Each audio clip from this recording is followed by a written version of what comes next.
and welcome back to Bard College. You were not here for our last game. Where were you? We played it live on Saturday, and it contained much role play and many discoveries. If you want to read the recap, John wrote it, and it was very, very detailed. You can join our Discord to find out what happened. We are going to pick up at the resumption of a quest where Warren, after reflecting on his toxicity, joined Giselle and the rest of the party, as well as Reaver, to a lake where they drew the dusk blade from a porous limestone island in the middle of a lake. That island turned out to be a huge earth elemental, and after the ensuing battle, they successfully retrieved the Duskblade intact. We will pick up there on the beaches of the lake, having literally just successfully completed this task. You can see Warren, covetous of his prize, proud of the party's achievements, and with no small degree of kind of posturing, he kind of draws the Duskblade forward, and as it glistens in the moonlight, this cheeky, gnomish grin slides across his face, and he looks towards Giselle. What do you think? Looks pretty cool to me. What do you think? I like it. I didn't really turn up to Draxmore College to, learn fighting and swordplay, but our instructor seems to have that in mind for one or both of us. Yeah. You guys looked a lot more experienced in that department. A little bit, yeah. How is everybody else? Yeah. Tilly's just still air elemental, hovering over.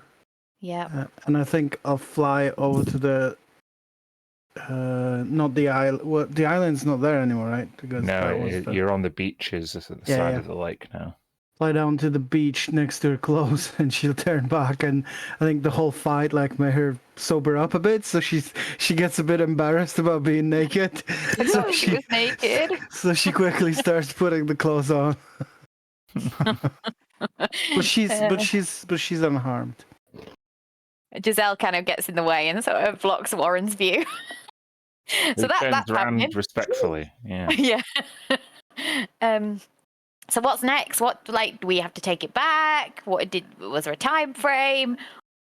I think we just have to bring it to class tomorrow. Oh.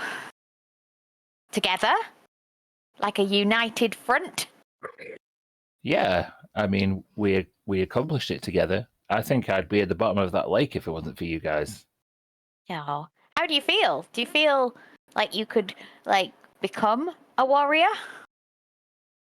I don't know. Do you think I could become a warrior? I mean, with a bit of training. Yeah, of course. Training, yeah. Training and experience and passion and drive. And consent. And consent. Well, but not always, actually. Really? I guess exciting. If I've drawn the Duskblade from the sword, I mean, who knows what else I'll be able to accomplish. I mean, I could go back to Glimmerstone or maybe join the Navy. No. Do we know some Navy people? I don't know actually. Giselle doesn't. Well, that sounds amazing. I think that's a great. I mean, you've got to finish your schooling first, right? Of course. I don't want to drop out. I want to pass top of the class. Only quitters quit. Oh, are we quitting tomorrow? Oh shit. Maybe. No, Are I we think quitters? we're on this. I think Giselle, we're on a sort of Different path. expedited course. Yeah, kind of. Graduating, not quitting. Okay. Yes. Yeah, I would say so. Yeah. Okay. This is our graduation party then. So shall we go back to that party? Yeah. We might still be able to kind of catch the last bits of it before it dies off. Yeah. Are you going to show off the sword or the rapier? What do you think? Shall we show it off at the party? Maybe it'll like, make us make I make us mean, cool. yeah, you could ride into the whole place on. We don't have the metal horse anymore, though. That would have been cool. I could turn into a horse, or maybe. That sounds cool. Or maybe a unicorn. I can turn into one of those. To be ridden by Warren. Warren, how do you look? How do you look shirtless? Like, are you packing or? He looks down at his positively unsculpted figure. Okay, keep the shirt on. It's okay. It's okay. You can keep your top on. Your top on is fine. I just said. Maybe I need to hit the gym. Do you guys know anyone who be good at kind of helping me sculpt my physique? Yes, the mortician. Very strong legs, gams. That's A mortician? I reckon he works out in his spare time, yes. Lots of wheelbarrow carrying. Lifting all those headstones. Yeah, he definitely must have a strong core, I would say. Yeah. Oh. But like this sword looks like maybe it's like meant for like your strength rather than your dexterity. We maybe know someone who's like been into that sort of training recently, but I don't know what Jacob is anymore. So What's he? Who are you talking about? Feels like Jacob's been changing swords all the time, so he would be like, he'd be like helpful. but not right now. Maybe I'll Right seek now. them out. Anyway, shall we get going? It's getting really cold out. Yes. Let's get back. Okay. Let me at least and Tilly will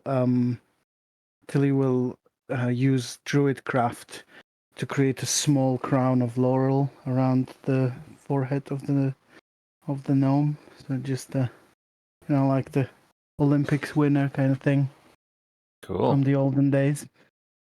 Yeah, you start feeding his relatively fragile ego. It begins expanding exponentially before you. Is anyone assisting him with a steed? Yeah, go on. I'll be a unicorn that he can ride in on. Cool. That's so good. So, you make your way back to Draxmoor College after a not insignificant trek. You'd get back, in the early hours of the morning. Warren kind of using Mir as his steed with a laurel crown, wielding the dusk blade, is expecting a hero's entrance. But at this time of night, the already deserted streets of Draxmoor seem to be more silent than he'd hoped for. And eventually, the unicorn clops less triumphantly than he'd hoped towards the dormitories, where he finally dismounts, pulls his like jacket back over and stows his dust blade. You think the party's still going on? Maybe we should have done this in the morning. I don't know. Thought you had to do it before midnight. Our marketing. No, we should have. We were supposed to get the blade before midnight, which we did. Oh, he means like Showing off. That's what he not means. showing off. Maybe you could do it on the grounds tomorrow where there's a big battle. Oh, yeah. You could be the adjudicator or the referee for the. You could use it as like a 1, 2, 3, go. Slide somebody hand off. You guys mentioned this battle. Who's fighting who? The hobgoblin of Lovizar. High Instructor Volvizar is fighting someone. Yep. It's our fault. It's Really totally awful. our fault. Red's like. Who is Volvizar fighting? The biggest, baddest tabaxi this side of Draxmore. It's gonna be No. awesome. No, he's like 100. He's gonna fall. He's gonna fall like a stick in half. He's biggest and baddest in life experience. Accounts for a lot more than you think. If he turns up. Sounds like some Settlement Wars throwback, some bad blood. Yeah. Jeez. Can't miss it. Well, I don't know if my Duskblade will be as impressive watching two veterans duke it out, but the rumor is that Rolvazar like ripped the spines out of like scores of tabaxi in the Settlement Wars. That's gonna be cool. I just want to say, Mir, you can chip in here, but like I can't bring anybody with a spine removed from their back. That's where my abilities kind of end. The revivify thing. If he removes the spine, I'm done. I won't let it get that far. That's not going to happen. We won't let him drop dead. We'll have contingencies in place. Okay. Yeah. All right. Us. That's what Red said. For them. For them. This is our Reaver, fault. who has been following you, is like, well, if the party's still going on, all of the cool students might be too hungover to attend. We should go check it out.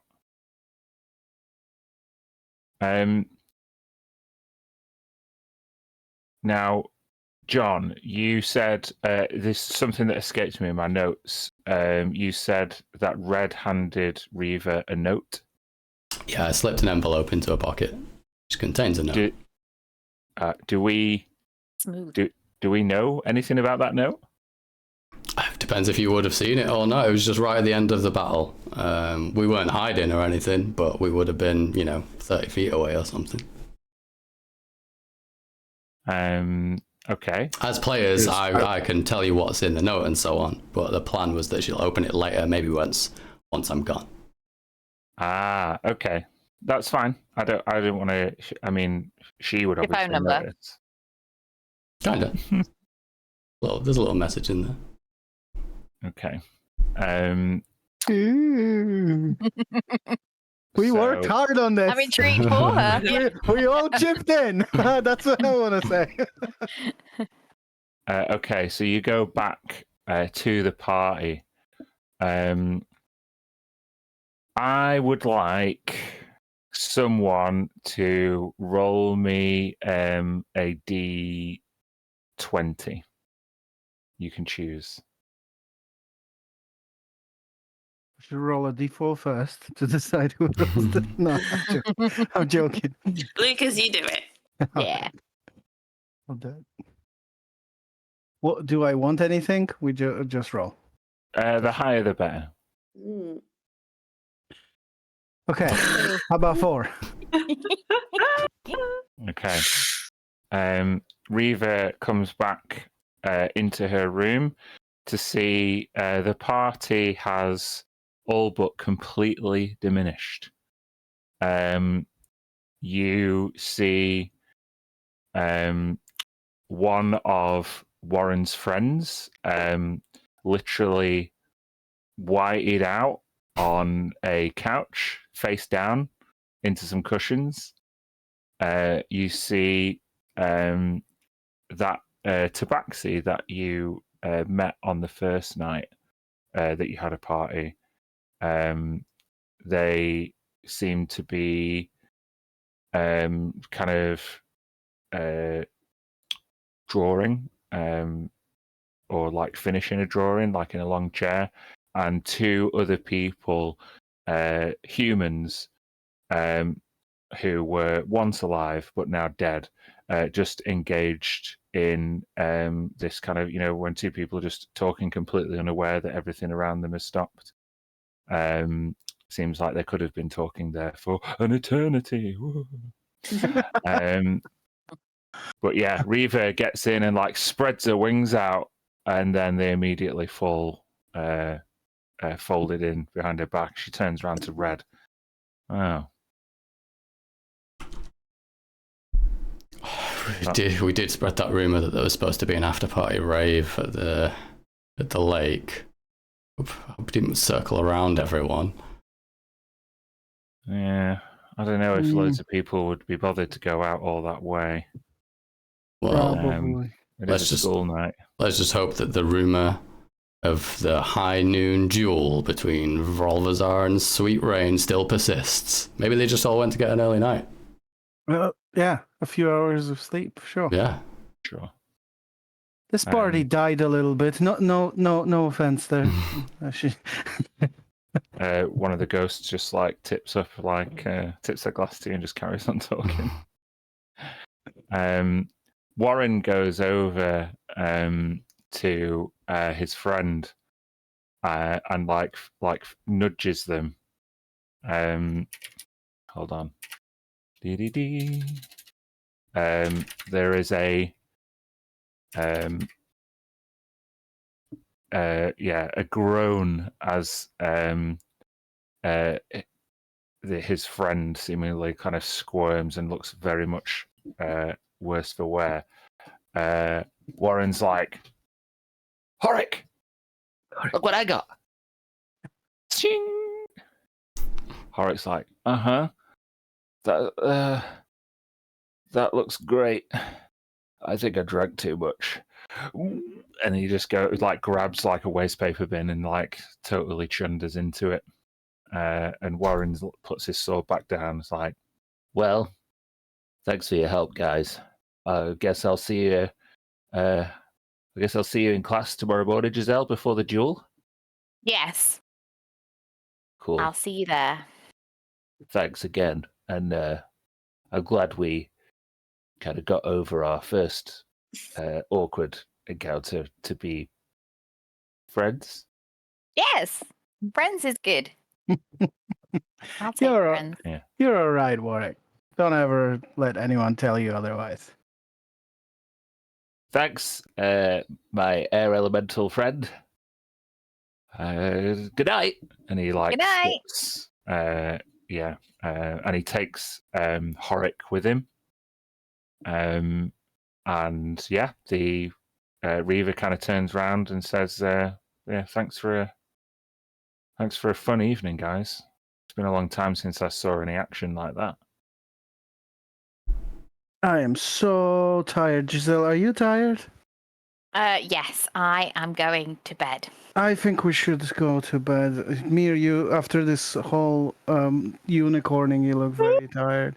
I think we should go to bed, but here's the problem. Somebody has to stay and help Reva clean up. Oh, Red, would you mind? And I'm pushing the other two out the door. Oh, what, me? Good night, everyone. I don't know. Cool. Once they begun, I'm like, I'm not going to help you clean anything. That's not my forte. But I will ritually cast the newly acquired Unseen Servant spell. And Nice. we'll have that. We'll have some invisible cleaning up going on. That's so cool. She stands like in the window frame as the moonlight casts her in this gleaming moonlit silhouette, and she looks around at the room beginning to clean itself. And she asks you to join her over in the window. As she beckons you over, she pulls out from under the couch that Horick was collapsed on. There's like a foot locker, and she like flips open the locker to reveal this like beautiful set of like silk regalia. They you can see it's like it's fancier than like choir wear, and it's like got like long flowing long flowing robe with like silver, green, gold, green, and black. She says, well, this is my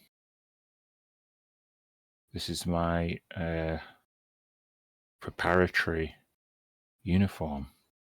This is what I was gonna wear when I crossed over into Mount Celestia. I made it myself over, well, years really. Have you thought about how you'll look and what you'll wear if you ever cross over? Too many times to count. This is really nice. Can I like inspect from a tailor's perspective? Yeah, sure. Make a dexterity plus proficiency check. Do I have just add 6 to this. 12. 12. You can see that the threading is perfectly spaced, and the stitch work, the thread that the thread it's made with is like infused with mithril, like mithril thread. It's really expensive and one of a kind. That's with a 12. That's all you can get, really. But still half drunk, but it's pretty easy to tell this is amazing work. Thank you. I think it's a while since I made it. I might need to make some adjustments. I hope once your graduation is over, this won't be the last time that we see each other. I'm like disguise self in a mirror to try and experiment with like a dress that's like the same theme as the one she's shown me, and I'll be like, oh no, you'll probably be dreaming of me by then. Don't worry, plenty of times. She like blushes and like spreads her wings out a little bit. Now, John, do you imagine that the rest of this evening goes like romantically, or do you part ways shortly after this? I think it would go somewhat romantically, but not physically.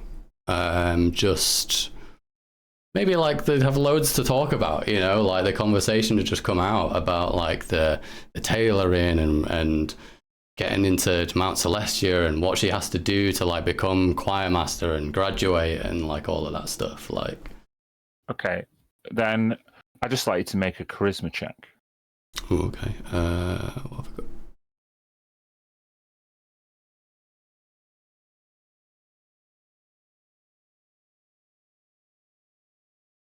Natural one. Where's Dilly?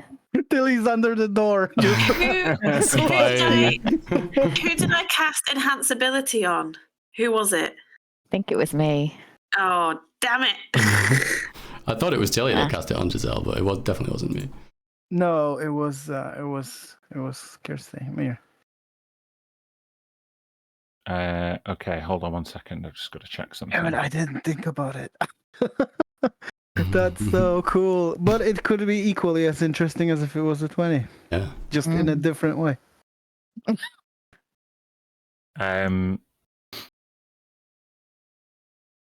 You get the sense that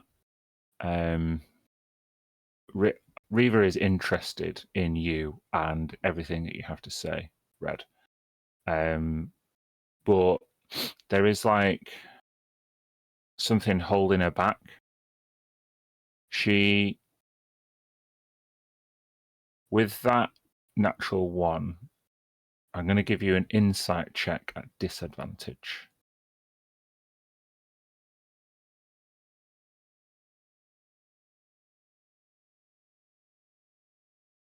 Just tell me what the score is. Only 4.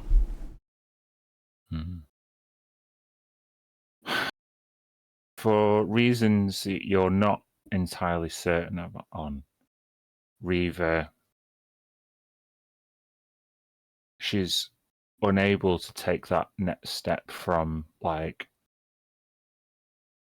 friendliness and interest into like kind of giving in to a kind of desire, if she has any.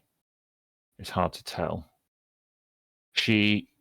I guess the one thing you would leave with is that she, as someone who has a celestial nature in her blood, she almost feels like engaging in these kinds of temptations might be kind of giving in to her like mortal side, where she idolizes and kind of revels in the identity of her celestial side more. And she wouldn't. She. It's not that she's looking down upon you, but she just places less importance on this kind of thing. That's what you get the impression of. Maybe Red thinks this might have something to do with the fact that she's a tiefling. That'd be that's a good point. With a 4 inside, with low insight and having such a wall put up, like she probably would draw to that conclusion. That's like what she's insecure. That's the fear that she's got. Like, so that's a very good point. She probably would feel very much like that. I didn't want to put a thought in your head, but yeah, that's a good conclusion. And with that, you leave at some point later in the evening with a slight sense of self-consciousness. Yeah, she had the hopes of contacting her and maybe speaking more deeply about things way in the future. Now perhaps even more so and more weight behind it, and she'd maybe rethink it a little bit more about what she'd want to say in future. But she leaves the note with her, and she just leaves by asking her not to read the note until she's left college. Okay. I'm just going to do a little roll for myself. Roll to see if she can resist. It's willpower, isn't it? Nice. Okay. So,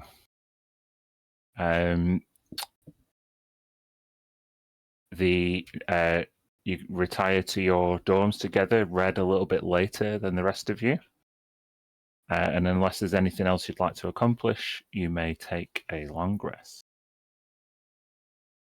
Yippee. I was going to say it's late, but that fight's at noon, isn't it? So we're not too... Mm-hmm.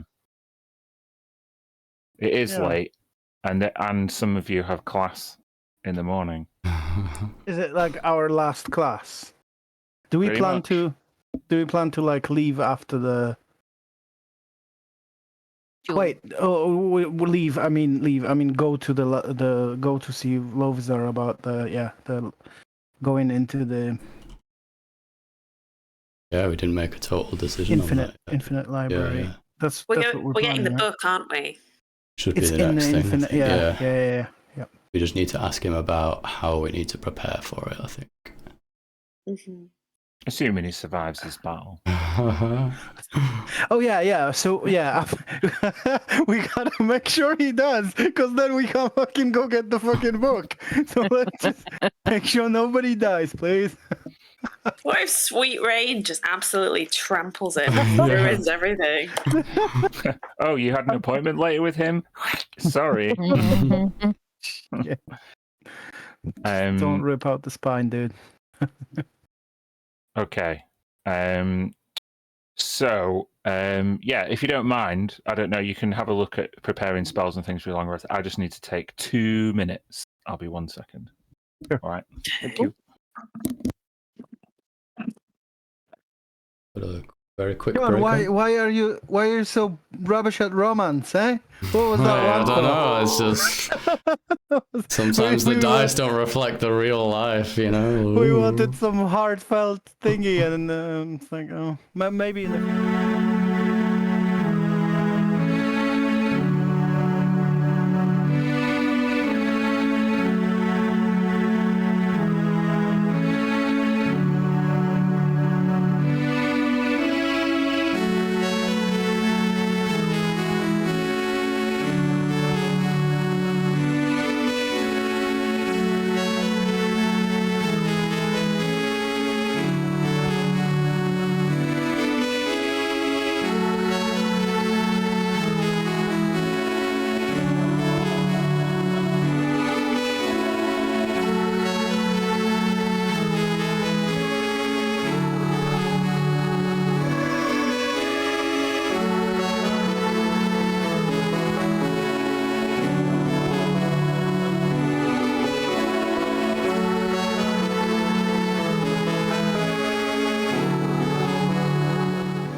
I do have a battle map, but it's not really a battle anyone is partaking in.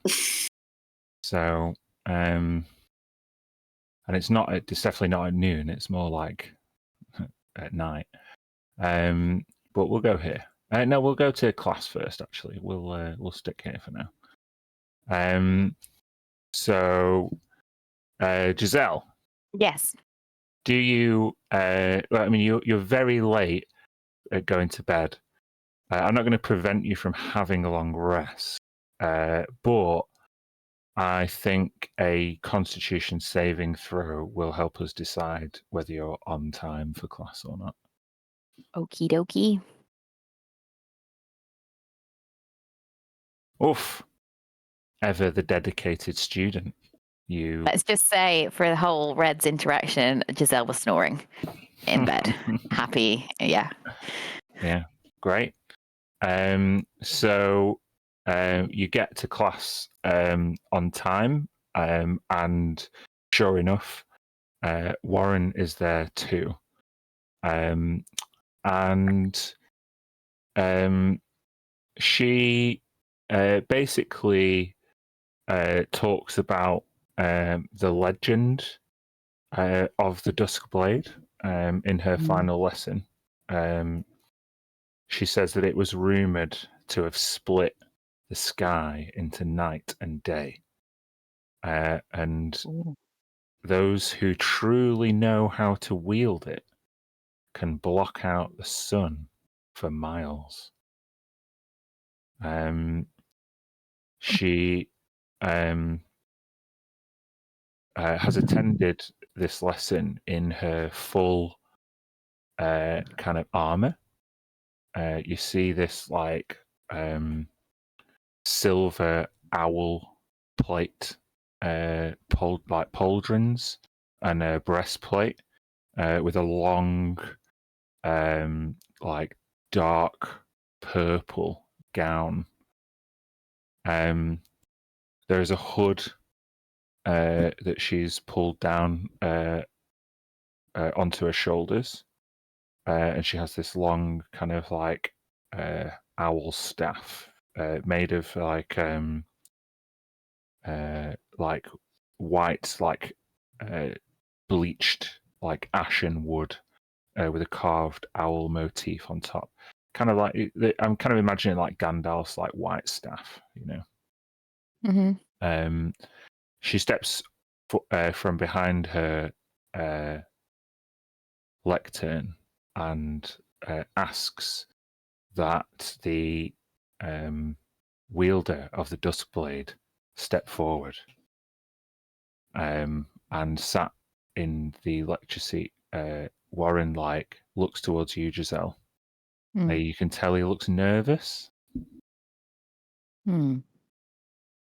Nervous as in he doesn't want to stand up, and I say, where is he? Can I whisper Sat across to him? next to you. Yeah. Oh right. Come on then. Are we going to get up? He's like, you can tell he's like, his hand starts to tremble as he goes to, like, you can tell he's got the Duskblade like in a scabbard like on his knee, and you can see his hands are shaking. What are you nervous for? Oh, she just talked about how powerful this sword is. Pretty powerful. Will you come with me? Yes, absolutely. Let's do it together. Team. He like grabs your hand as you go into the middle aisle and walk down the stairs. Ms. Fortnight opens up her palm and she's like, I always knew I could count on my top students to retrieve this blade of legend. For the Duskblade was once mine. And many, many moons ago, it was I who split night and day.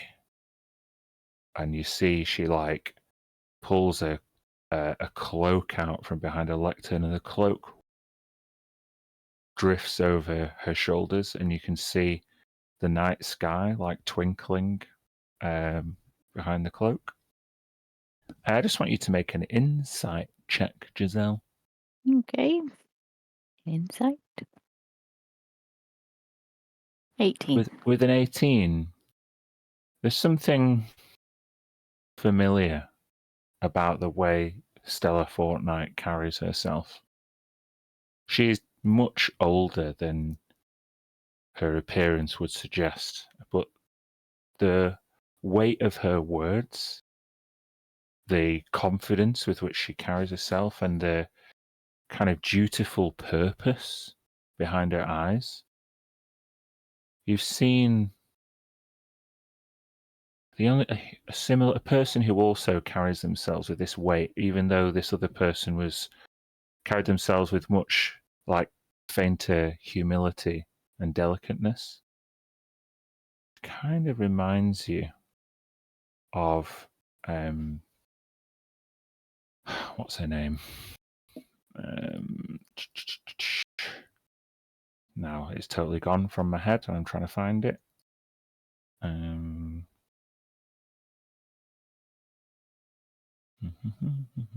B? No. I'm having a mind blank. I didn't want to describe them. I could give you loads of words to describe them, but this would give away what I'm trying to get at. Give me a second. I'm really Yeah, don't worry. myself. You'll find it.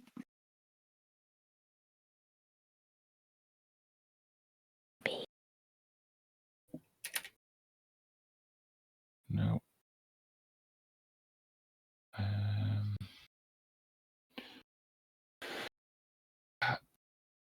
Kirsty, you will know who is the member of the council who was a worshipper of Soon. Is it Alastra? No, not Alastra. No. With the hair? Yeah. And Andraste? Andraste, that's it. Andraste Mistwood, I think is her name. So yeah, Giselle, that's who suddenly Stella Fortnite kind of reminds you. Not specifically, but in the way that they carry themselves. Andraste and Stella seem similar. I mean, I don't really know what to do with that, other than to say, are you religious?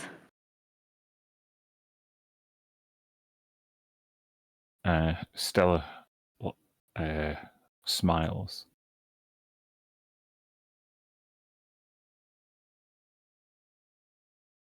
We're all called to our various patrons' work, whether we choose to worship them openly or not.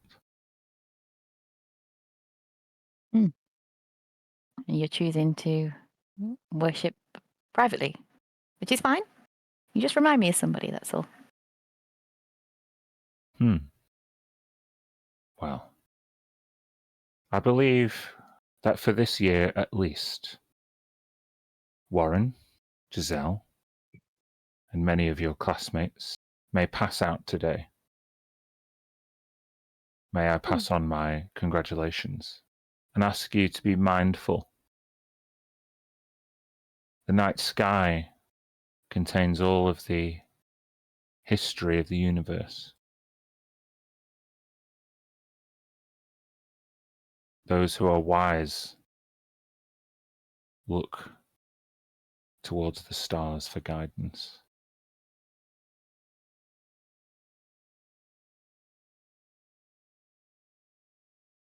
Yeah. And with that, she physically disappears. It's a magic cloak. Turn into the night. So Warren, we did it. Wow, that was cool. So cool.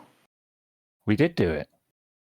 I mean, I've got loads more classes to graduate from before I leave this place. But looks like you guys did a lot of learning before you got here. Yeah.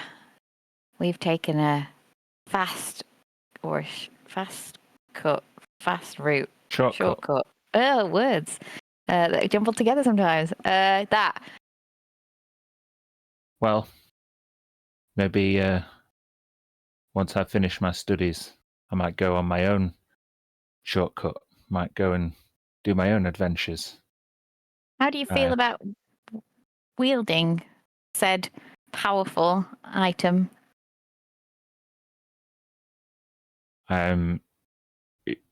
Sorry if I didn't make it clear. Warren passed it to Stella and she wielded it, and she disappeared. Oh, okay. He's a little bit suspicious. He's like, did she just lose her sword and ask us to go and get it for her? But you told me you thought she did this every year as a task. Maybe she's just gone back to reset it. Maybe she just teleported back there for next semester. Which means she created the big monster, the golem stone thing. Yeah, that's really dangerous. Why would you put students in direct mortal danger? This school is clever. weird. Yeah. Well, did we achieve anything from doing that? I'm not entirely sure. Well, pride, knowledge, achievement. I know that if I ever had questions about the night sky, I guess I would go to Miss Fortnite, but to be honest, I hadn't even really thought about it until she said it. Yeah. And he like scratches his head. He's like, "Well, should we go and watch the fight?" Yes. Is that the time? Can we go? It's nearly the time. Let's go and cop a spot on the grass. Sure. I wonder where your buddies are. Let's go. Yeah.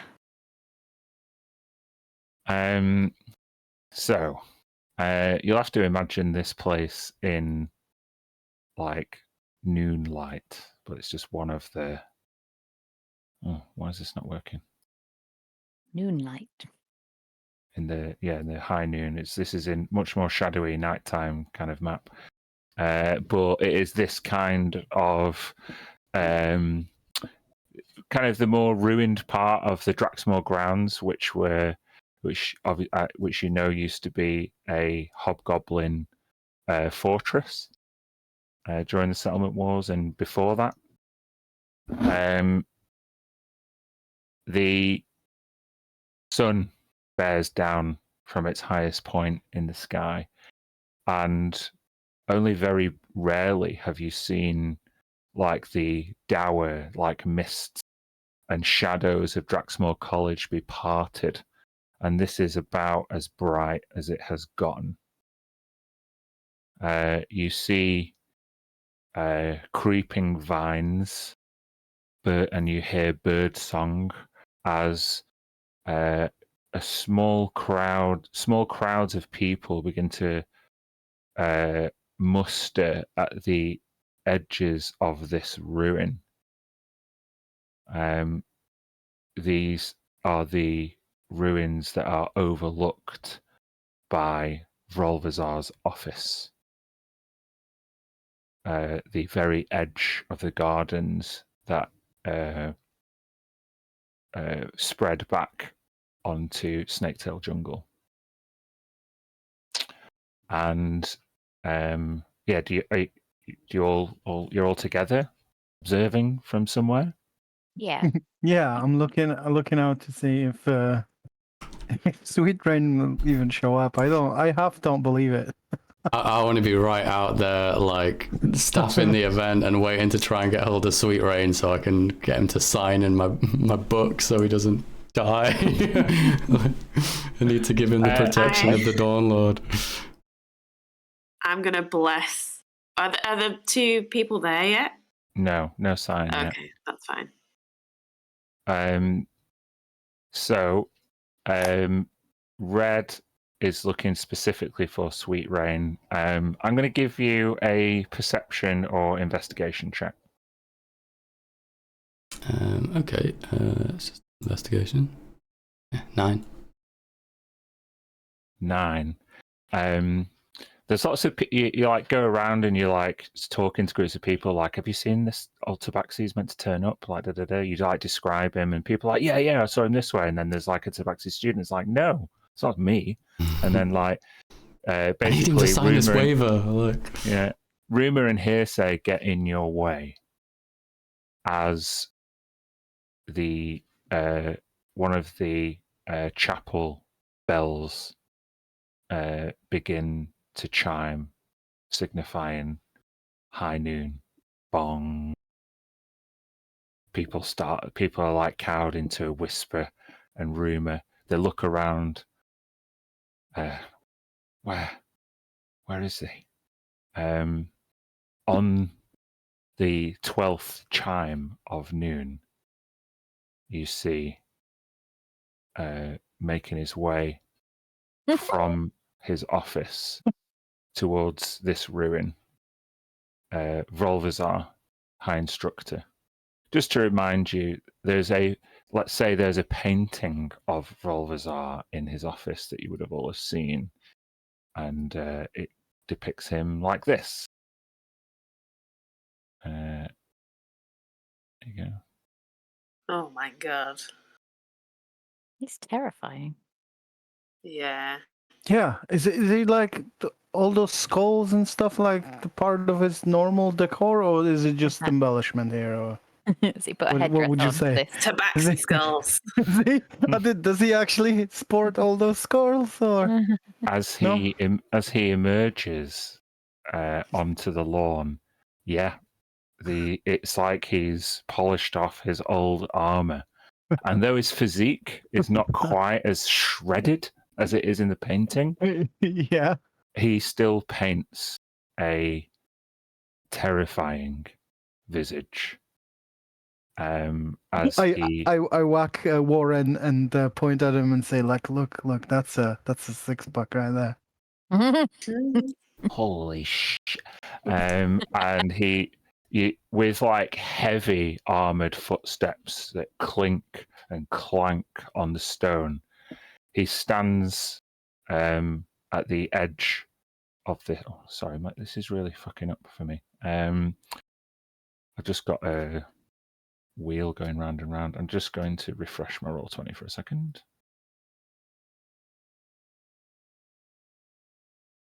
Oh, feel a good cliffhanger coming. I want to like not hold court, but like be very present in the middle because I want to bless both of them. You want to bless both of them? Yeah. Well, Right. what I'm going to do is cast Death Ward on both of them under the guise of blessing them. So Volvazar is the only one to turn up, and he stands. Once the final, like the chime finishes, he puts his hand on his curved blade and looks up at the sky. And you go to him? Yeah. Just very simple blessing with some incense, and I'll just say, may Mystra and the Blessed Weave protect you.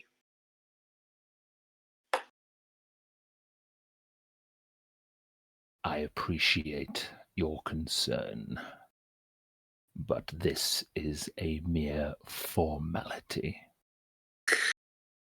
Well, I've still cast Death Ward on him. Yeah, casting Death Ward is your mere formality. Just in case. Well, we will see if Sweet Rain steps out of the shadows after our break. Oh my god, the cliffhanger. Yeah. The cliffhanger. Nice. See you All soon. right, folks. See you in 20 minutes. See you soon. Bye. Bye.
Welcome back.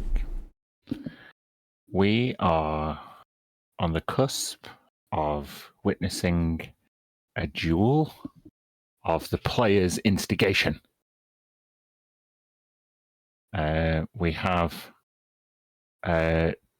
just had Mia cast Death Ward on the confident Volvizar in his old Bloodlord armor. He clutches his hand to the hilt of his curved blade, and lets out a deep sigh. His taken many years to contemplate the nature of death in battle, and he has mourned the dead, even those who've died by his hand. But he clutches his sword now, accepting that all of that blood that he shed and all the lives that he took merely sowed the seeds of discord, which would be reaped for decades after the war, after the settlement accords were signed. So, ready to face the aged consequences of his own actions, Volvizar stands there. There is a hushed anticipation sweeping the ruins of this once proud bastion of hobgoblin warfare. Nobody knows this place better than Volvizar, and nobody has spilled as much blood as him.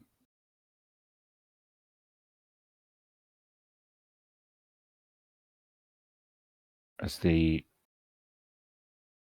a cloud passes over the high noon sun, you all start to think that, well, maybe Sweet Rain's thought better of it.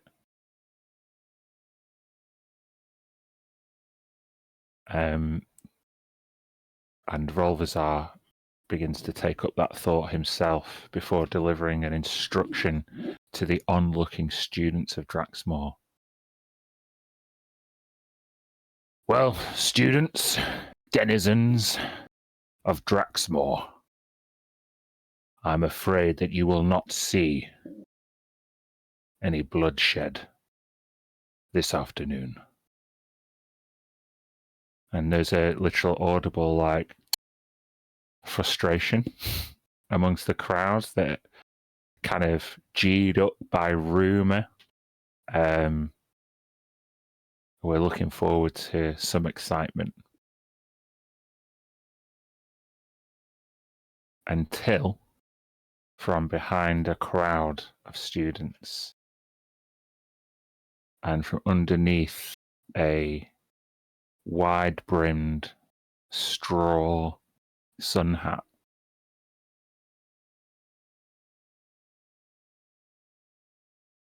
don't be so quick to dismiss your students, Volvizar.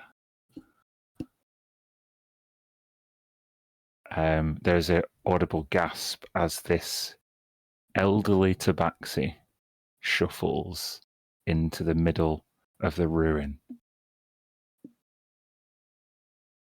50 feet away from Volvizar. Obscured from under this wide straw hat, he's wearing a tattered robe. Kind of looks like a vagrant samurai. He clutches two swords strapped with twine to his waist.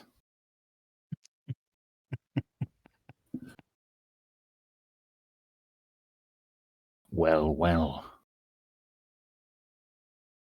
If it isn't Sweet rain.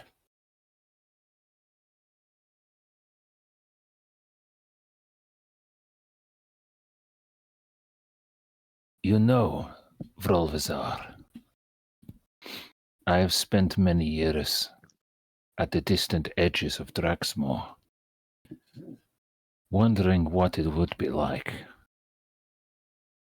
to replace my missing eye with yours. And he looks up, and you can see that Sweet Rain has removed his eye patch and to reveal just an empty socket with scarring around the edge.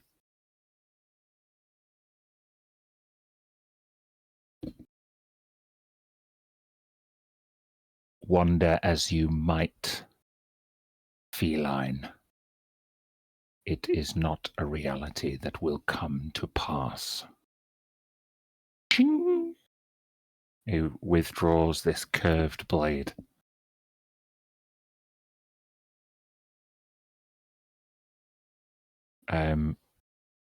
To match his stance, the tabaxi ducks his head and takes off a straw hat and flings it into the crowd. With a flourish, he then produces this one long katana.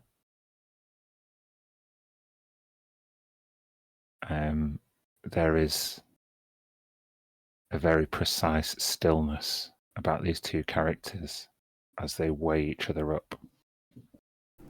I just run in there and just and just go over to Sweet Rain and be like, you understand the college wouldn't accept the duel taking place without you signing a waiver and ensuring that you're protected by the Dawn Lord's embrace. If you'd please sign here, and I'll delete Marius's name from the Book of Radiance.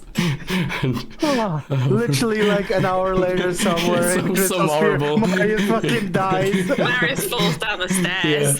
Has a heart attack. Without looking at the book, he grabs the quill that you offer him and writes something without looking in your book and puts the quill flat on the page. Okay, does it look like he signed his name clearly enough?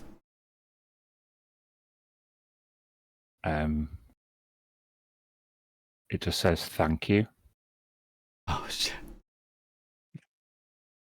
Well, I'll try to give him an option, and then I'll just use thaumaturgy to circle back out in the space of the duel and be like, "It's Blood Feud 2, the reckoning. Let the blood be spilled," and then I'll fire off some firebolts, whistle into the air. While she's putting that show on, I will scuttle over to Sweet Rain and cast the same Death Ward on him. Suitably distracted, I guess, that even though he can refuse to sign his name, he can't stop you casting the spell. Is it a touch spell? Yeah, it is. Yeah. Yeah. Just make me read a I don't know. I'll give you a charisma check at advantage, just to see as you're hyping up the crowd. All right. Just charisma, performance, or anything, or that's actually you can do performance is the same anyway. So. Mm-hmm. Cool thing, this spell doesn't even say willing creature. It's kind of like if you want it or not, I don't care. I'm protecting you from death. Boink. Yeah. You see Horik in the crowd, hungover, and he starts to take bets on who's going to win. And once Red kind of finishes her flourish of fireworks, he approaches you all. Hey guys, who you got? Who you backing?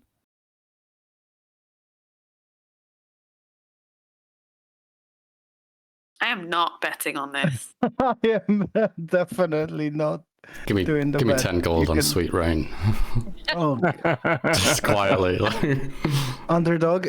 What are the odds? Yeah. The odds are going to be 10 to 1. 10 to 1 or something. What is it? Yeah.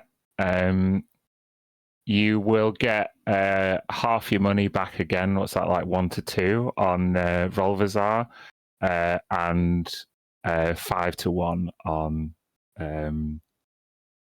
Sweet Rain. Yeah. Nice. So Red's betting on Sweet Rain. Anybody else placing a bet? I'll go for the other one. Volvazar. Rolvazar. How much are you putting? I'll do 10 gold as well. Okay. You evil people. Okay.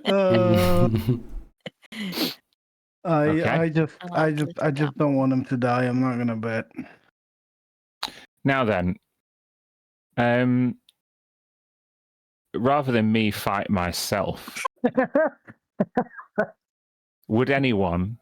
In fact, I think John, you're already more interested in. Seeing as that you bet on Sweet Rain. Sweet Rain. Would you like to take control of Sweet Rain for this battle? Sure, yeah. What do I So have to do? Sweet Rain is a level 20 character. Oh, let's Yeah, go. of course he is. He is 4 levels in cleric, death cleric, and 16 levels in monk. Oh my god. Cool. I should be able to share this character. I'll just see if I can do that. Hold on.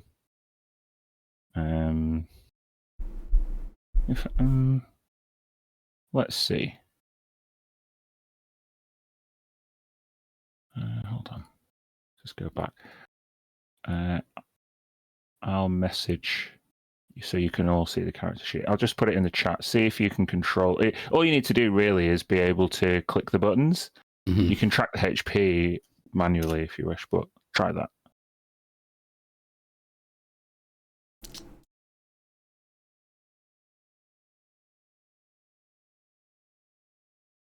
There'll be settings I can change, I think, if it's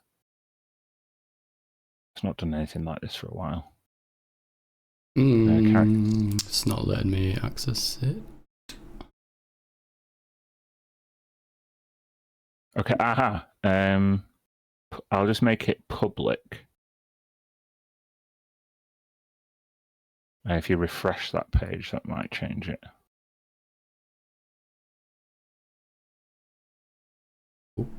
Yes, looks like it is working, yeah.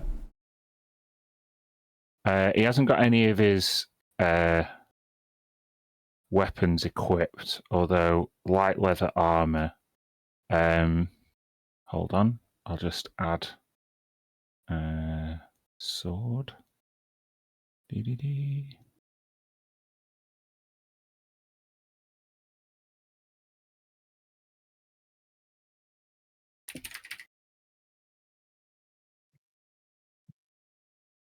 Okay.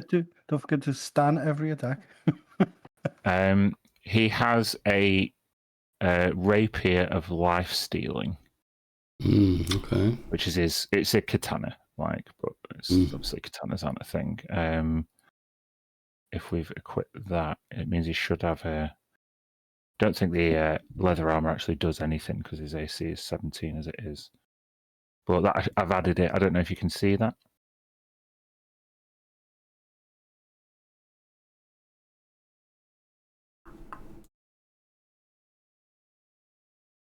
Yeah, the rapier's on there. This is so cool. Okay. Bear with me. I'm going manual on my sheet to do some maths. Oh, shit. Oh, God. Everyone's still there? Mhm. Yeah. Yeah, right, cool.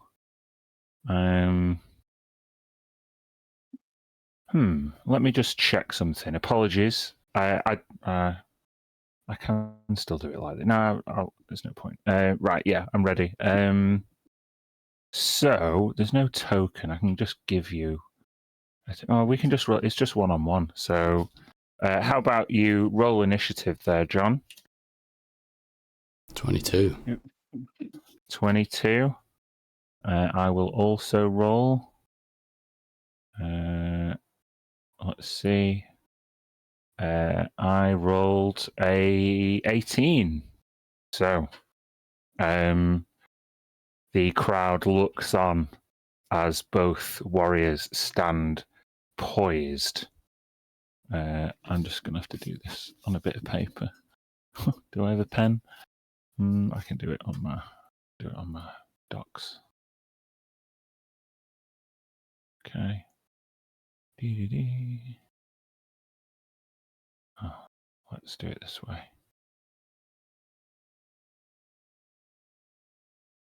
Okay. So, you are roughly 50 feet away from Volvazar. What do you want to do? 50 feet, okay. I'll wrap my head around this character sheet very quickly. I think he probably he'd do that thing where he sort of lowers his stance and then his feet kick up a bit of dirt and then he'll double his speed with feline agility and just sprint over there super fast like an anime and go for a strike with his sword. I'm glad you understood the assignment. Yeah. Okay, roll to hit. Yeah. Will this work like this? I do it. Oh, it's a crit fail on the first one though. Okay. Now, with a crit fail, Volvazar is going to use a reaction.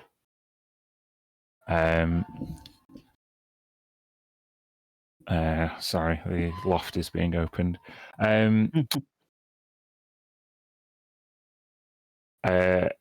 He's going to use a reaction. He blocks the Rapier of Life Stealing. Ching! I want you to make a dexterity saving throw. Okay. 24. Good enough. He does a flourish, and then 3 incorporeal ghostly hobgoblin soldiers appear to surround Sweet Rain, and they all slash at him 1, 2, 3. And with that dexterity save, Sweet Rain manages to back somersault out of the way as the ghostly apparitions disappear. You have another attack. Okay. Does he have multi-attack? I'm sure he'll have attacks per action too. Yeah. So yeah.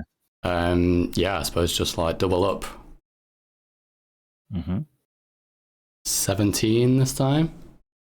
Thrusts forward with his Rapier of Life Stealing, and he is unable to land a hit on the Bloodlord once more. Ching! Another. He bats the sword away with acute and precise strength in his maneuvers. I think as he's batting the sword away, we need to use one of these key points for a flurry of blows.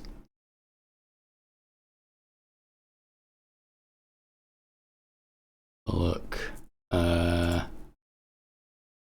So he can 2 unarmed strikes. So I think if he'd just miss with the sword, he'd do kind of a cartwheeling, kind of try and get with a couple of hits. Yeah, sure. Unarmed strikes. Let's have a look. Would it be cat's claws if it's from a? Yeah, you can just do claws with your feet. Yeah. No pedicure in his little hut. Shing. Yeah, 25 for 7 slashing. Yeah. And another one if it will. Oh, that rolled twice, and then 26 for 5. Yeah. The raw ferocity of Sweet Rain's claws is exacted upon Volvazar's aged frame. Sweet. I'm not very familiar with key points. Also, not letting me change them on there, but that's fine. With the stunning strike, when you hit with a melee weapon attack, would that make the unarmed attacks excluded from that? No, you can do it with the unarmed strikes. Oh, you can. Okay, so Yeah. another key point. Yeah, he has to do a con save to see if he gets stunned. Con save. Okay. Back of the key.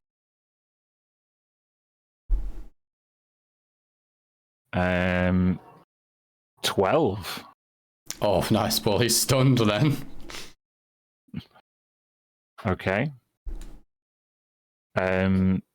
He is going to use Infernal Sacrifice. He fails the save, but he stumbles back and clutches his sword. The sword sets on fire with this green necrotic flame that burns both his hands, and he takes 5 necrotic damage but succeeds on the throw. Ooh, nice. So he manages to call upon this pain, and manages to succeed. Is that the end of your turn? And that's it. Okay. Clutching the now flaming sword, this curved blade, he goes to drive at Sweet Rain.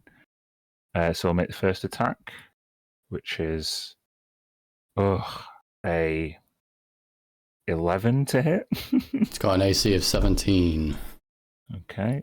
Then the next one is another 11 to hit. This big, heavy sword seemingly is probably was a lot easier to wield in Volvazar's youth, as Sweet Rain sidesteps 2 attacks. The final attack, though, will hit for 11 slashing damage, and this green fire causes 10 necrotic damage, so 21 damage in total. You are unable to regain hit points until the start of Volvazar's next turn. Okay.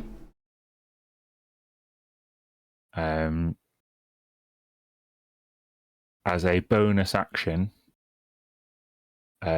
one of those spectral hobgoblins takes a slash of their own, but will miss as Sweet Rain sidesteps once more. Cool. Evenly matched, both combatants now stand closer to each other.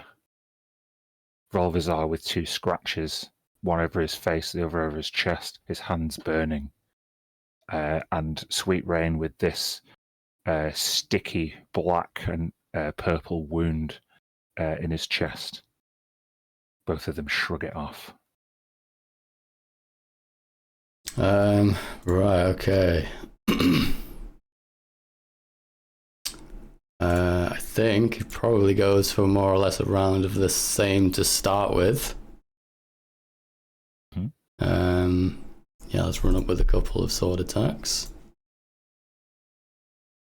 14. No dice. Ooh, and only a 12. Another dodge. Yeah. Think with that one this time, rather than the flurry of blows, he'll do the patient defense, kind of miss, and then go into an evasive stance. Okay. Volvazar is going to step away, having avoided these 2 strikes. He is going to step just outside of your melee range. Reactions, do I want to say for anything else? Yeah, we'll try an opportunity attack. Okay. Oh, just only 14 again. He slides his feet backwards along the flat stone floor with a grace and precision that Sweet Rain is too unsteady to take advantage of. With that, Volvazar unclasps his hand from the hilt of his curved sword and begins casting a spell he paints his hands in a circular motion around what he can see of Sweet Rain's body, and 3 purple skulls appear, these flaming tabaxi skulls, calling upon the souls, not of his allies, but now his victims. And as he points towards, all 3 skulls are going to fly towards Sweet Rain. First one's going to miss, second one's going to hit, and the third one's going to miss. So dodging out of the way of 2 of the skulls, the final skull means you will take 8 piercing damage and 9 fire damage. And as that skull hits, Volvazar appears behind Sweet Rain and goes to get him in a headlock. So we're going to do a contested grapple. So I'll be for using athletics for me. the athletics or acrobatics, wasn't it, to defend? Mm-hmm. Yeah, acrobatic. Oh, yeah, rolled 22. I rolled a 15, so Sweet Rain, surprised by the magical appearance of Volvazar, manages to slip out of his grasp, and now they are face to face once more. Okay.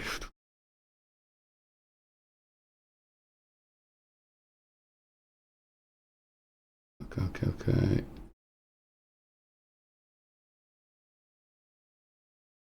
All right, maybe he was sort of like sheath or discarded his sword for the moment, since it wasn't serving him well last time.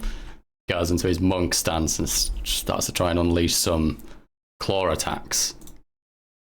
Just to be cool, even if it's not as likely to hit. 16? Doesn't hit. Okay. Shing off his armor. Yes, Shing there's a off his second miss armor. there. We've got a flurry blow as this one, though. For a couple more. 21. Hits. He's got something here that I can do. Where was it again?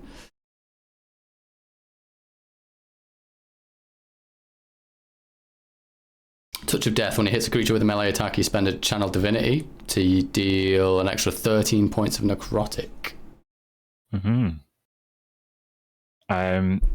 As the necrotic slash rakes across Volvazar's deep purple skin, the wounds heal a bit more quickly than you would have anticipated. Necrotic damage doesn't seem as effective. Well, we've still got the second flurry. That'll be a miss. No dice. Do you think? Yes, and stays within 5 feet. Okay. We're going to do 3 more attacks. This time with his sword again. 19, 16, and 26. Is that 2 hits? 16 misses, yeah, 2 hits. Yeah, 2 hits. So 2 hits would be a total of 42 damage.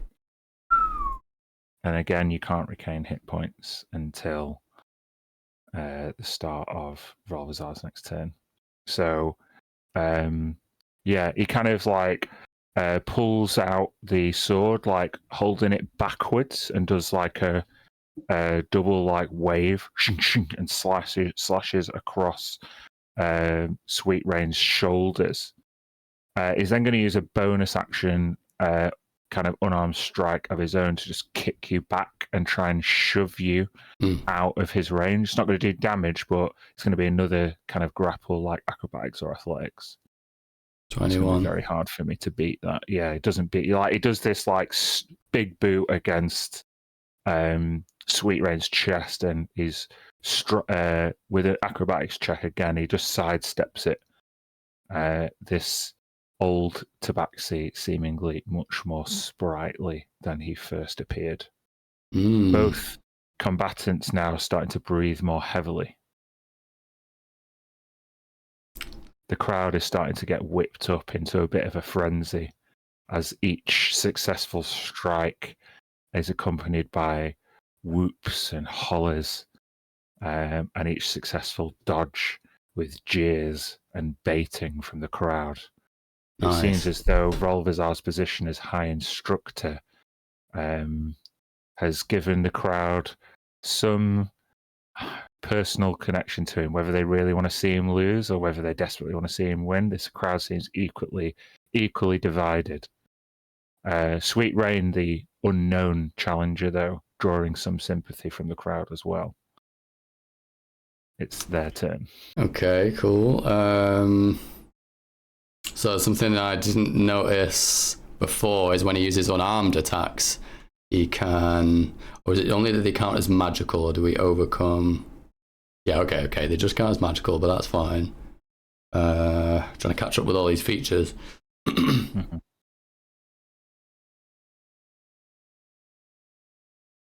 Right, okay, yeah, let's draw the sword again, or maybe it's the other sword that he's got in his belt, but it's like just the same or whatever. Can I use a portent for one of these hits? Yeah, just before it hits, John, you can add any sword that you want for the second sword. Ooh. You can choose one. Well, I'll have to try and think about that in a second. We'll do this one for now. Roll a 17. Lightsaber. Okay, so 17 like plus 9. Mm-hmm. Yeah, hit. So let's can't bear to see Sweet Rain miss again. Did I actually roll? Oh, okay, it's 15 plus 9. 6 piercing, 10 necrotic. Yeah.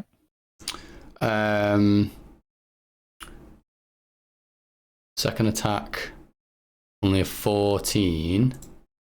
Doesn't hit.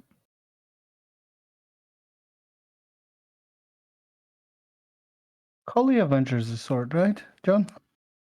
Yeah. Let me just look at some cheesy items in a second when it gets to his turn. Okay, Divinity. Yeah, well, we just got to keep hitting with the flurry of blows, right? I mean, well, if you rolled a 24 on the first one, and then the portent could be the 17 plus 9, so you would hit with the second one as well. if you want to give it, yeah, that's oh well. So there'd be that an extra 4 damage. A bit of piercing necrotic as well. Yeah. Does he seem like completely immune to necrotic or resistant? Resistant. Okay. Then will he still do some flurries? 22 and a 21 for 4 and 2. Yep. And then he's got to do the stunning strike again with the last one off of that. So it's the I've got to make a save, yeah. The key point. One more for flurry as well. Con plus 4. I rolled a 13 con. A fail. He's going to use Infernal Sacrifice once more. Okay. To take 5 necrotic damage. Is that an ability, or does it count as a spell at all? It's an ability. Okay. So he, instead of grasping onto his sword this time, he just slashes his long hobgoblin nail across his chest and draws blood, and there's green fire that just dissipates across the wound as he resists this stun once more. I will say that he's only got a limited number of these, and he's used 2 of course, yeah. Yeah, he's still trying to crowd his space. Still going to stay in range with him. Okay. Let go. He is going to use a villain action, which is unique to MCDM characters. So his sword is stowed, and he's just drawn this claw across his chest. He adopts his own martial arts stance. You get the impression that whereas maybe Sweet Rain is like a samurai type character, maybe the equivalent like martial art that Volvizar is like puts his arms up like this, maybe as if he's like a Muay Thai kind of like expert, and he holds his hands up high, and when he cracks his fists, they erupt in fire of their own, and he does this huge overhand swing towards Sweet Rain's head. It's actually not a melee attack roll. It's actually a con save that I need you to make. Okay.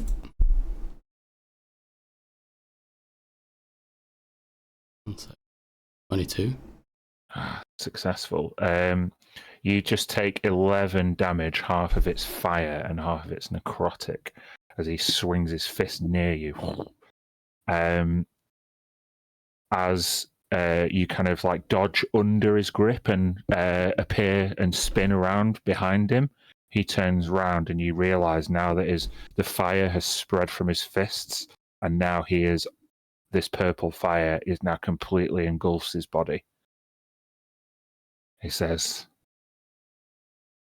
"It's time to put you down once and for all, Rain."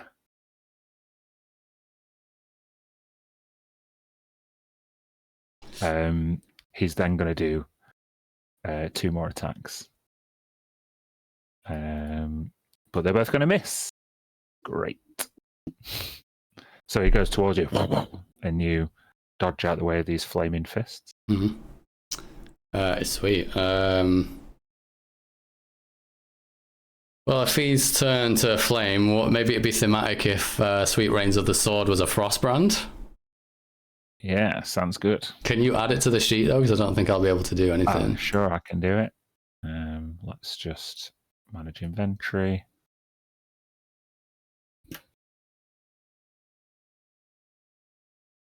Short sword version I was searching by. Feels like the secondary sword. Yeah, so that should now be equipped if you just refresh the page.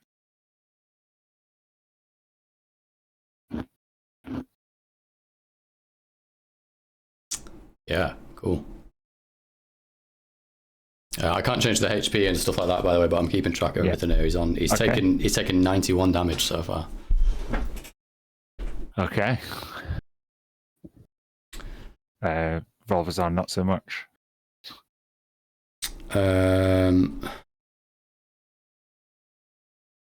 Okay, I'm just trying to work out, because if he's a monk, I don't know if it's the same.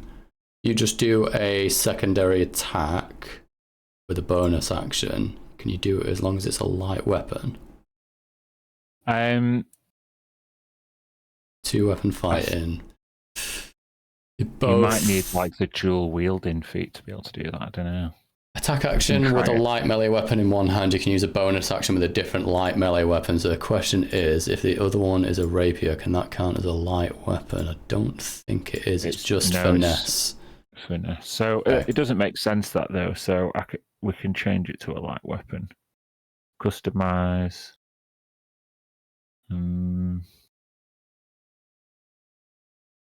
Hold on. Let me see. I mean, as far as for the sake of that, we only need to know it's light weapon so that I could make the roll. It wouldn't affect the sheet or anything. You can still do it, can't you? Yeah. So, yeah, I'll let you. It'll happen. Maybe he goes for that then. So maybe he does like his normal 2 with the life stealing. Couple of 19s there. Hit. Yeah. 13 piercing and a total of 10 necrotic if he's counting resistance. Mm-hmm. Yeah. And then he'll, instead of a flurry of blows this time, he's going to pose this action and draw this Frostbrand and try that. It's only a 15 though. 15 doesn't hit. So like the 2 rapier slashes go like across Volvizar's like around his face and neck, and he has to put his hands up he gets absorbs the slashes across his forearm. He seems to take that damage and thrust his arms down and grab the frostband. So he's just about to draw it out for that hidden attack, and Volvazar pushes the hand back so the sword goes back into the scabbard. That's cool. And Sweet Rain can feel this flaming presence now encroaching upon all his space, and this bad hobgoblin breath on Sweet Rain's brow bears down upon him. And he whispers at that point, "You don't want this, old man." Is that the end of your turn? Can it just for a bit of flavour as a reaction as he leans in to make that snide remark, and he try and headbutt him? Yeah, sure. Like an unarmed strike with his reaction. Yeah.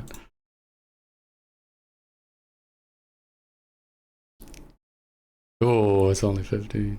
It does the headbutt, and it draws nothing but a smile from Volvazar. He's going to respond in kind with 2 more sword attacks. Honestly, I'm rolling complete garbage, so they're both going to miss. He's going to do a headbutt back of his own, which will also miss. He just can't get at Sweet Rain for these past couple of turns. He's too quick. However, Giselle from the crowd say something. Yeah, sure. And Giselle's obviously animated and watching, and there's ooh god. She's gonna say, "Hey Volvazar, don't do something you'll regret."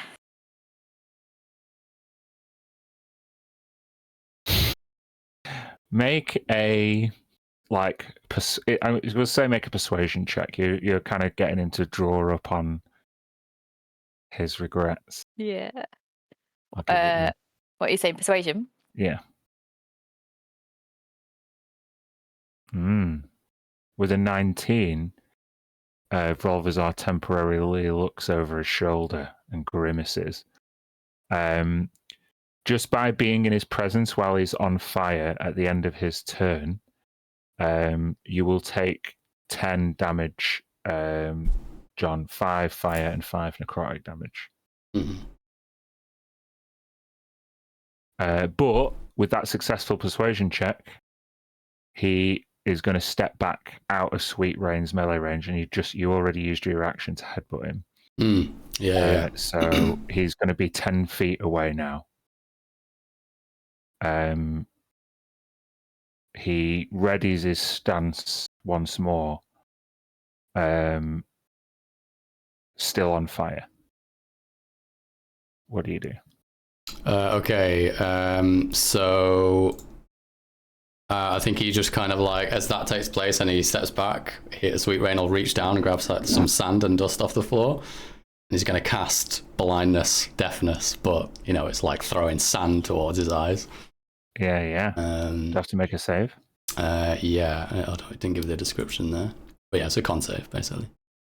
Con. Okay. Get +4. Oh, natural 1. Oh yeah. So blindness.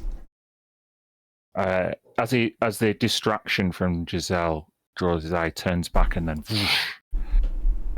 this dirt into his eyes. The flames that envelop his body start to flicker, and with the failed con save, it's like a concentration failure. So the flames will go out. Oh, cool. As well. So with it, because he didn't do an attack action with his main action on this turn, he can't do stuff with his extra bonus attacks and stuff. He can use the dodge action, patient defense again. Okay. But I think he does. I think he does rush into his space though as well. He gets back within 5 feet and takes a dodge action. Okay. Volvazar, angered and unfocused, grabs at his sword and slashes wildly 3 times. So disadvantage attacks. Mm-hmm. I mean, the patient defense would be disadvantage, but also the blindness would be disadvantage. Oh man, I've just beating a natural 20 with disadvantage. So that's a fail. Oh, 14. Sorry, no, one might hit. Yes, one was 21 at disadvantage. Yeah, okay, yeah. So take 21 damage. That's 11 slashing and 10 necrotic from the sword. The rest of it doesn't hit. So he swings wildly and just manages to catch Sweet Rain across the thigh as he draws up a wild swing, but he's off balance and now facing away from you. Yeah, cool.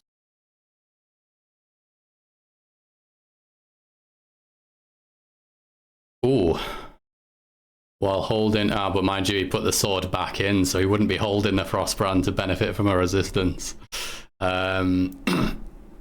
He'll draw it though, and take his main strikes with that. Oh, crit fail on the first one. You get advantage. Oh, he's at advantage. Yeah, you're right. Yeah. Well, 11. God, that's much better, is it? Yeah. Still misses. Just bounces off his armor. There we go. Got a crit on the last one. Nice. 10 piercing, 9 cold. Okay. Let me just check. Can he add that extra damage? No, he could only use it the one time. Okay. Yeah. Bonus action flurry again. You have to do it. Apparently, this is. I'm starting to feel the monk experience. Mm-hmm. These advantages Makes no sense not to. That hits. Couple so 20s. 10 total slashing. Counts as magical.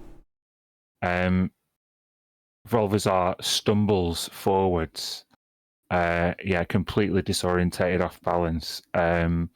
The damage now is starting to take its toll as he kind of temporarily stumbles, drops to a knee, and then uses his sword to get back up and wildly swing, but he cannot find his target.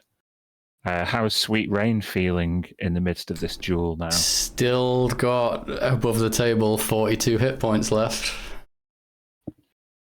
Okay. And throw another key point in there. He's burning through him, but we'll throw him one and try and do another stunning strike on that last hit.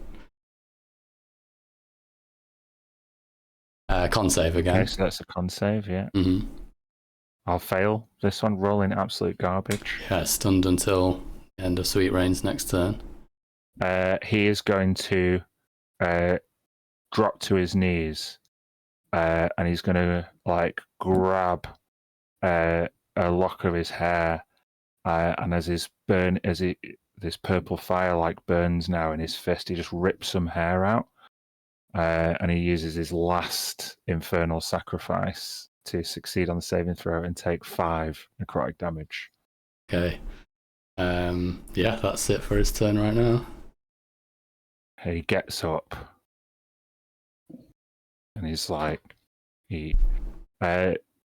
can he save again? It's the blindness again? I know it persists without me concentrating, I think, but let me check on what it says about saves. At the end of each turn. Okay, so I should have made one at the end of that last turn, so I'm going to make it now. And I'm going to succeed. I rolled a natural 17, so 21. Yeah. He shakes off and he turns round.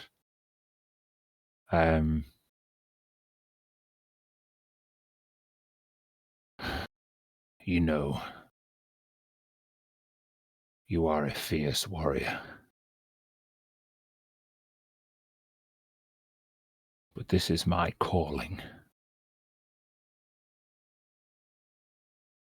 I do not wish to extinguish you here in front of all these people. But if I'm honest, there's something about the thrill of battle that calls to me in my dreams. Something that compels me to this violence. And whether it's you or anyone else, you will not succeed if you stand in my way. And he just charges you with his bare hands, and he's going to try and grapple you with athletics. And he's going to roll a 24. 25. That was a big roll as well. He runs like past you, and you just kind of like dodge out the way and like hit him on the back as he stumbles once more. He swings around with a fist to miss with it that'll miss. However, he will then natural 20 his final hit as he pulls his sword out and swings it around in one last motion. So that is a 42 damage. Ooh. Oh, okay. So that's literally like as much as he had left, literally. But he has an ability where he can, when he's reduced to 0 HP, he spends a key point to have 1 HP instead. So before any Death Ward kicks in, hopefully. Ooh. He swings the sword round and like smashes Sweet Rain's skull with the flat end of his curved blade. And you can like loads of his like teeth and blood like goes flying. And just as Sweet Rain like stumbles onto one foot, his like feline agility kicks in, and he's able to rewrite himself and go back into a stance as Volvazar, having turned around with the Arc Slash, you can see like looks over his shoulder, kind of incredulous that Sweet Rain is still standing. Nice. What does he do? Yeah, he's got to try and unleash his last bit of fury. Attacks with the life-stealing blade first. 25. Yeah. And then, can he actually use one of his few key points to do a potential stun now? Once you hit with a melee attack, yeah, he could try and make him make another con save about stunning strike. Okay. Let's do that. 17. Fail.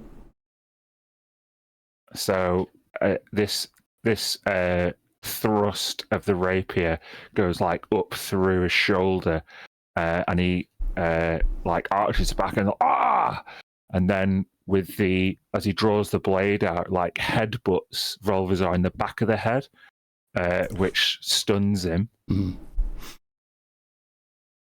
Now you have advantage on any further attacks. 19 for the other attack there? Yes. Okay, nice. 7 piercing to 5 necrotic. Mm-hmm. He's looking bad. Okay, now, does he want to use the blade or the unarmed? I feel like he has to try the unarmed attacks just on the end. Oh, double fail on the first one. Double crit fail. Tilly's gonna jump in here and use her reaction to give a reroll to the Paxi. Okay. Should I just roll a straight attack if I'm re-rolling off the back of that? How would that work? Yeah, it would. A re-roll would just be, I think, just one. You don't get advantage again, so yeah, straight roll. 14. Doesn't hit. And then he has the one last, the second flurry. 17? Doesn't hit. Ooh, just got a little higher, I see. We went all out on attack with his bonus actions. Is he only stunned until the end of your turn? Until the end of your... Well, wait, which one is it? Hang on.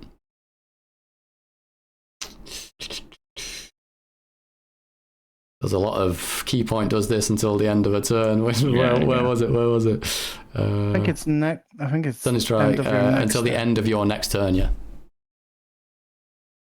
So is he stunned? He'll be stunned for his following go. Yeah. Yeah. Okay. Then, he's like clutching the back of his head, completely disorientated. He's vulnerable. It's your go again. Just gotta keep pouring it on. This is like his last, desperate flurry. 25. Hits. And then 10. Or 10 and 5. Mm-hmm. Yeah. Crit. For 9. Nice. 10 plus something it won't tell me. Oh, it does something when you hit a crit with this one, that's why. Takes an extra 10 necrotic damage if you roll a 20 on the attack roll. And you gain 10 temporary hit points. Nice. So you literally, as the slash across Balthazar's back, you draw some of that green fire from his body, and that fire like passes over your arms and then dissipates, kind of invigorating you. Nice. And then he's got to go with the flurries. He's gonna do it. He's got to do it right. 24 for 3 damage. He's looking real rough now. And a 22 for another 3. With the describe these final 2 strikes to me. I think it's just like he does the 2 kind of sweeps, like upward sweeps with the sword, and then there's like he knows it's kind of like his final attack, so he like does a flourish with it and then like sheaths the sword and then like hits out with just 2 like punches right into the chest. Mm-hmm. Should we do like the 2 overhand like punches like at the same time? Yeah. As you knock Rolvazar into the air, he lands on his back.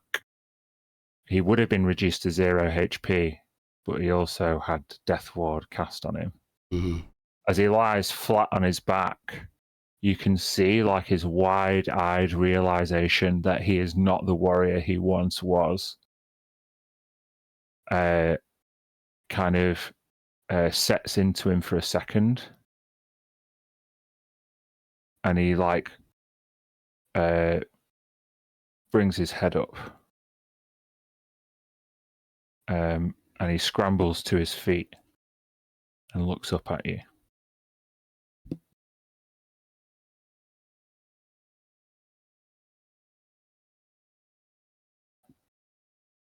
You have bested me, old adversary.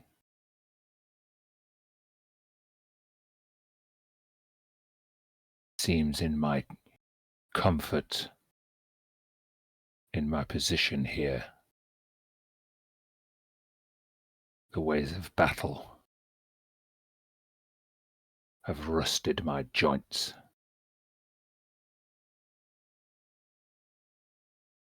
Dulled my focus, whereas yours seems sharper than ever.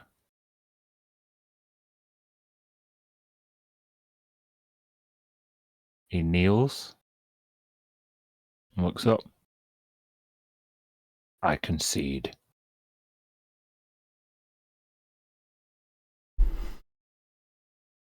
And he skips his turn.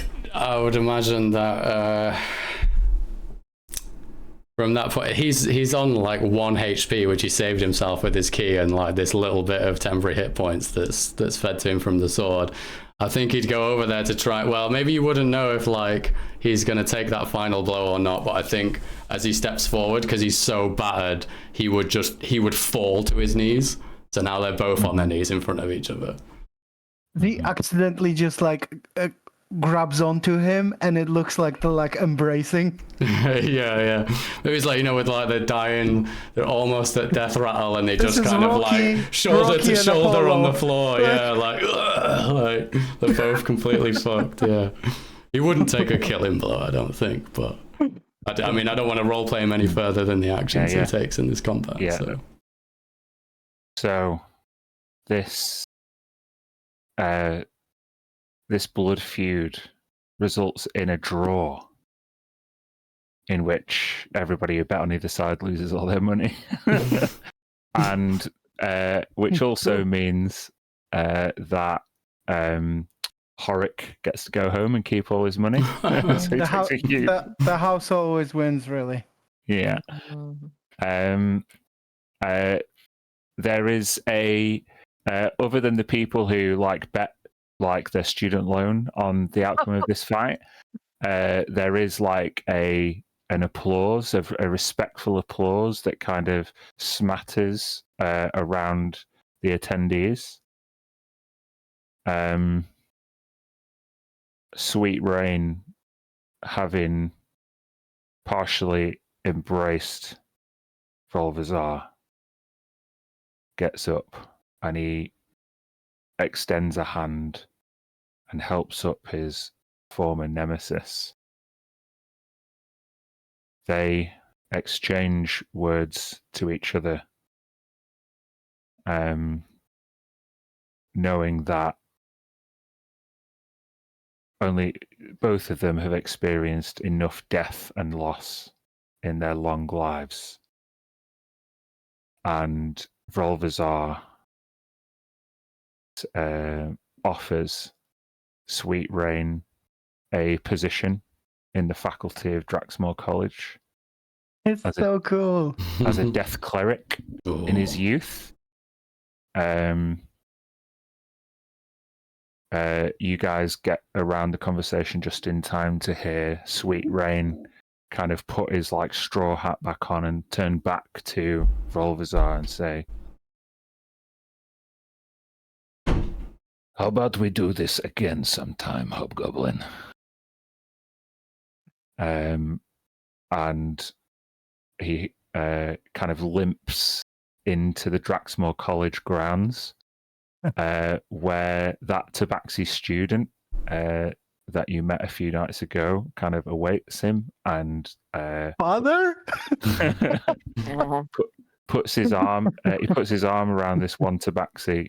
You don't hear their exchange, but they basically exchange pleasantries and are led away from the scene. Volvazar, as you now observe him, is battered and bruised, but he seems actually to be invigorated. He wipes his the blood from his mouth, and pulls a cloak out from that's rolled up beneath his armor, and he puts it round his shoulders.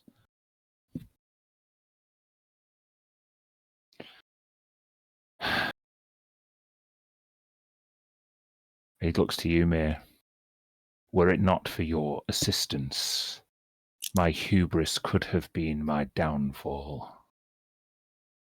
I respect your intervention and appreciate it.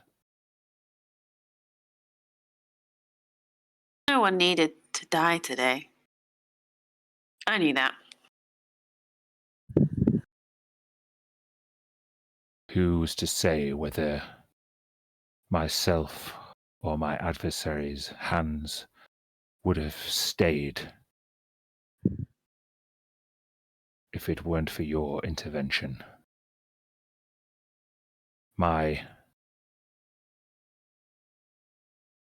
The memories of my previous exploits in battle were enough to sustain my invigoration, but sadly they were not enough to defeat Sweet Rain. Still, I have things to learn, even at my age. Now then, we have business to attend to back in my office. We do. Are you fit now to attend to it? Do you want some time?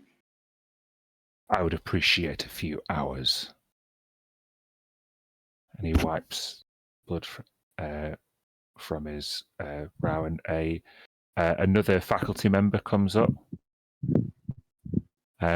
This is a ghoul. You see they're pointed ears, similar to Mr. Fingers, but this one is a lot more well presented. Kind of red, narrow pupils and ears that are point back and a bald head. Hi, Instructor. I must say, You gave the rest of the faculty a fright. And they hand the hobgoblin a health potion, which he dutifully drinks down. And he's, you don't know me well enough, if you were indeed frightened. His confidence restored. He moves back to his office. He immediately forgot he got humbled like a minute ago and just goes, yeah, there was He's no trying to problem. He's trying to save face in front of the staff. So cool. I just be like, So cool. let me know if you have I think of a name for the trilogy, a tagline, Blood Feud 3, Absolution, killing is easy. Nice. Blood. So, are there any last things in Draxmoor that anyone would like to seek out, achieve, do before your final meeting with Rolbazar? Or we can skip forward in time. I don't mind. Yeah, I think we can maybe skip. Good.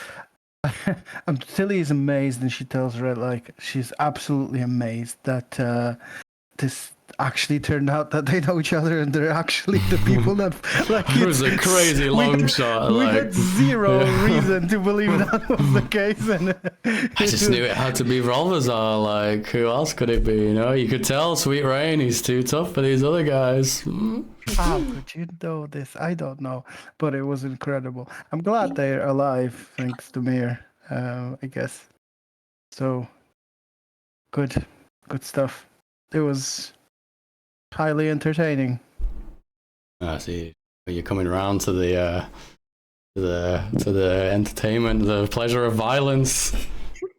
Hey, you know what? I just had a thought for a second. There's every chance that in the near future, when we're up against something that might destroy the world, we will need powerful allies, and these two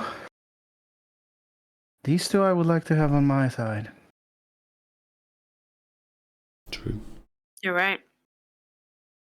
Yeah, two ultimate badasses. Cool. We'll make phone calls when we get to final session. Right, so yeah, a few hours go by and you maybe taking a meal, and you can collect any provisions that you wish. I can expedite that. There's various like apothecaries, even some stalls.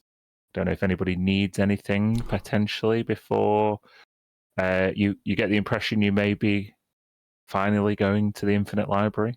Let's have a look at spell components and check. I'd like something. Yes, Lucy. A statuette of a dragon. Huh?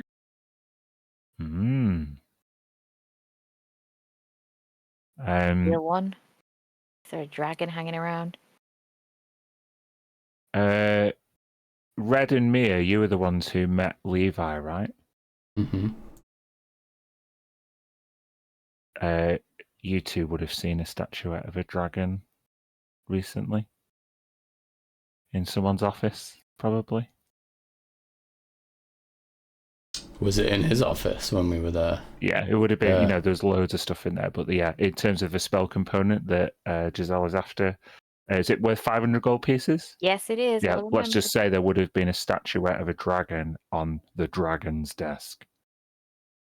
I mean, we kind of Perfect. know how to get in there, and I mean, he hasn't been around for a few months. You've probably got a pretty good chance he's not going to show up in the next few minutes. And you show me the way. You sure nobody's going to interrupt us? Ghostly ghouls, whatever. Sure. Yeah?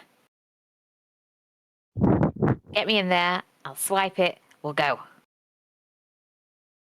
Operation Swipe Dragon. Operation Swipe. Is this for your draconic transformation? Yes. Let's just say Lucy realised about 3 weeks ago she was playing. That you never had. Uh-huh. That you never had the component. That's right. It's okay. It's okay. All right. So, Giselle, assuming that the others tell you the password to get in, which is, can you remember? Levi. Levi. Mm-hmm. Giselle, I want you to make a stealth check. Is anybody with me? Am I doing it alone? I can cast invisibility on you, and Let me just see how long I can actually concentrate for. Oh, up to an hour. So as long as I just have to touch you to use the spell, and as long as I concentrate, you're going to be invisible. You can. Okay. We can be Okay. outside, so look out. So the invisibility would give you advantage. Stealth check of 18. Do you guys stand right outside the door or further down the corridor? I think I'd be outside the door. I'll take the corridor. But that's the like atrium sort of. There would be someone in there, either Levi or someone else. We don't want to be seen by them, or do we? Levi's not there. Levi's in Silvercrest.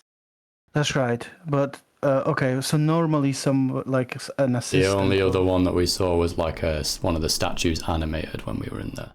There's a statue opposite the door. But Mia said she was stood outside the door. Yeah, okay, I'll stay with Red, I think. Mia, as the door opens and the invisible Giselle slips in, the bust you can see like moves as the door opens, and you get that feeling that you're being watched. But I'm invisible. No, I'd say Mia is the one who stood outside. Yeah, it's me that's being watched, and I'm not invisible.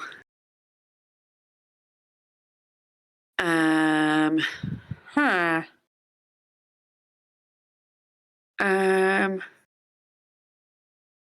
Okay. Let me just check that I've got it prepared. Oh, yeah. I'm gonna cast anti-magic field. As you cast anti-magic field, it's a 10-foot invisible sphere. So where are you casting it? 10-foot radius. Assuming that the corridor, it'll cover like the corridor and the door, like kind of around me. So centered on yourself. I think so. It always has to be. Yeah, it surrounds me. Surrounds you. Yeah, okay. Mm-hmm. So yeah, I think you would have to step away from the door and towards the bust. Okay. But once you do that, the bust it tilts its head, and then when you step forward, it just turns into a statue. Okay. You can see the name on the bust once more, which is Cornaith Magrin, High Inquisitor of Quenya Atta. And Giselle, you step in, invisible. I want you to just make a quick investigation check.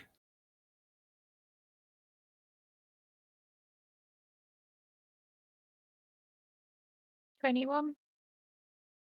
Oh, it's not popped up. Oh, there it is. Yeah. With 21, you find the bust that you are after. Are you just going in and out, or are you taking a look around? Oh, the opportunity to have a look around. She'll take that opportunity. Okay, hold on.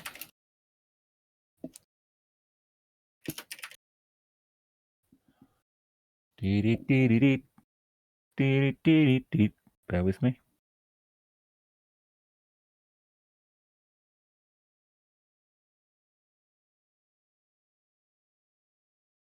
Okay.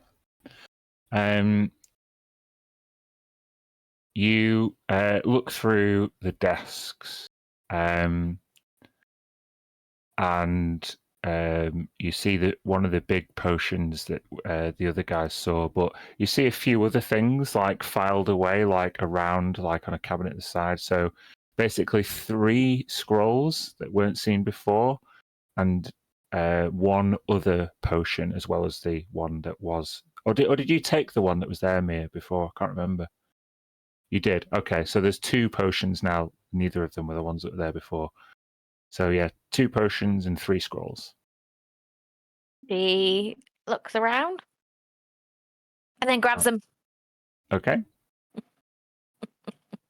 You make the way out of there with a not insignificant bundle of loot. Got my bag of holding. And as you step out of the doorway and go up to Mia, you become visible once more.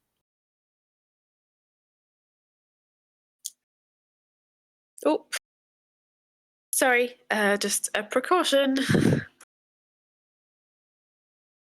Are we going down the corridor? Yes, let's go. Look cool Okay. and non-suspicious. Okay, so you have maybe like a little bit of time before you have to go to Volvizar's office. I just check with you if I list off a few components for some of my spells, and you tell me if any of them are reasonable to grab some. Yeah. Magic Circle just needs holy water and powdered silver, holy water or powdered silver and iron, worth at least 100 gold pieces per spell.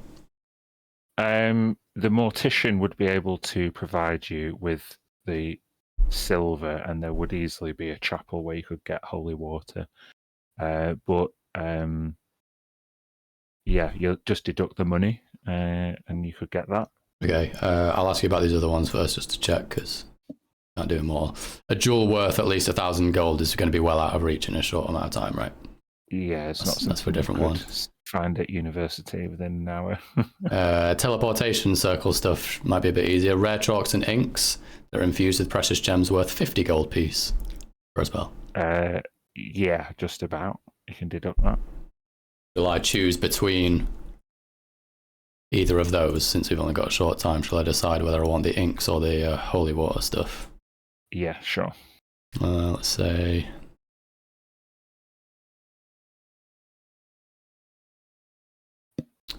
Yeah, okay. Let's get a bit extra for this teleportation then. Can I do 100 gold worth for 2 charges? Sure. It's very generous. Cool. Okay. I mean, are you could take some time, like probably in the time I think mechanically it would take 2 hours to investigate the majority of those potions and scrolls, but maybe with the odd free cast of Identify, we might be I can able do it to... ritually as well, so 10-minute casts. Yeah. Okay, so if you want, Giselle, I'll tell you what you've got. Yes, please. I've got an advert on the screen. Right. So, you get a 6th level spell scroll of Bones of Earth.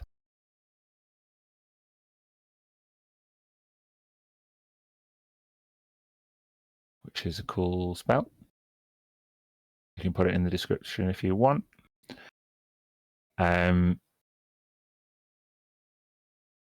You get 3 potions. 1, Potion of Invisibility. 2, Potion of Speed,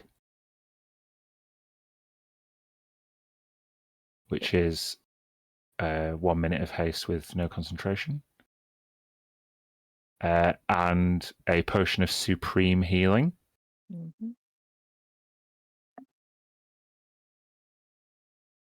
You then get another 6th level spell scroll of Summon Fiend.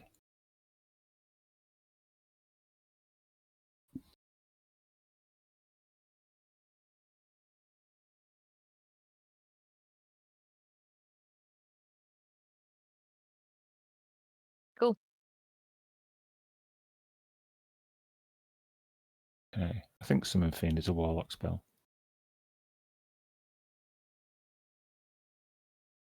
I'd probably take quite a bit of interest if I was identifying that.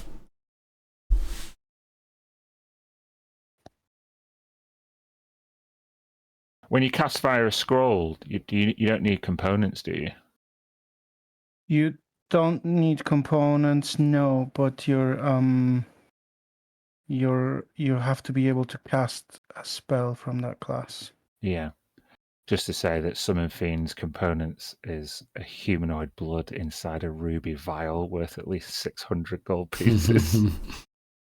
That's the kind of Ooh. thing that gets flagged up on the, with the guards or some type of bureaucracy. Can't just buy that stuff. Do you want that red? You can have that if we're together. I'm passing it to you. Well, if I take a look at it, sure, Red would be very interested. John doesn't recall exactly how it's described. Could you put the description up?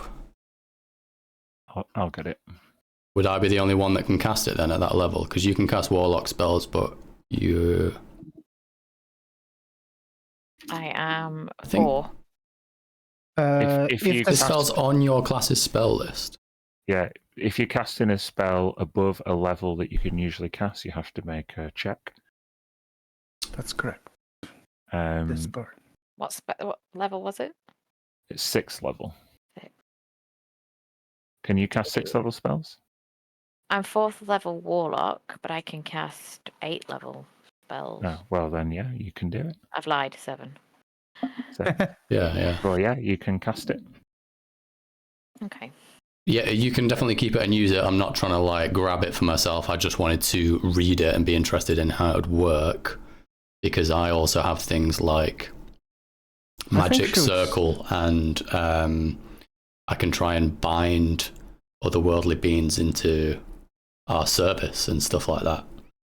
But I don't. I did actually at one point have a summon fiend or summon devil or whatever it was, but I replaced it because it didn't feel very thematic for Red.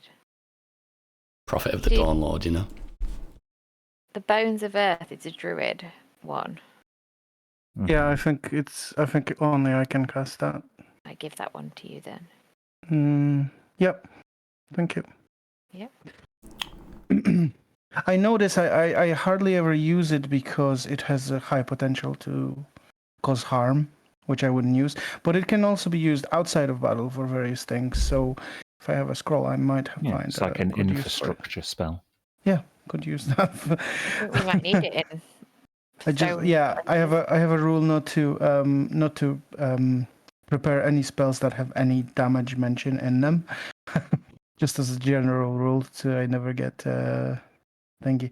But looking at that description of the scroll, I think Giselle would still have to, even though as a sorcerer she can cast 6th level spell, as a warlock she can't. I think she'd still need to make that check. Oh, so she would still have to make the check for. What's the highest level you can cast warlock spells at, Giselle? Do you know? Let's have a look. I reckon it's 3rd? It's 4th. 4th? No, it's 5th. You can see it there. So you're I can 4th. even see 6th, and Hex is warlock, and I can cast that at 6. Just because you can use your sorcerer slots to upcast it. Yeah. Oh yeah. Well, if you can use sorcerer slots to upcast then I guess it spells, could work for the scroll. Yeah. It would work for the scroll.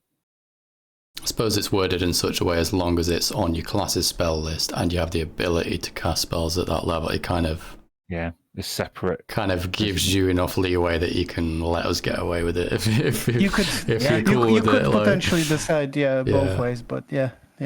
I wouldn't argue against it if you said it had to be warlock level though. Yeah. More generous is a.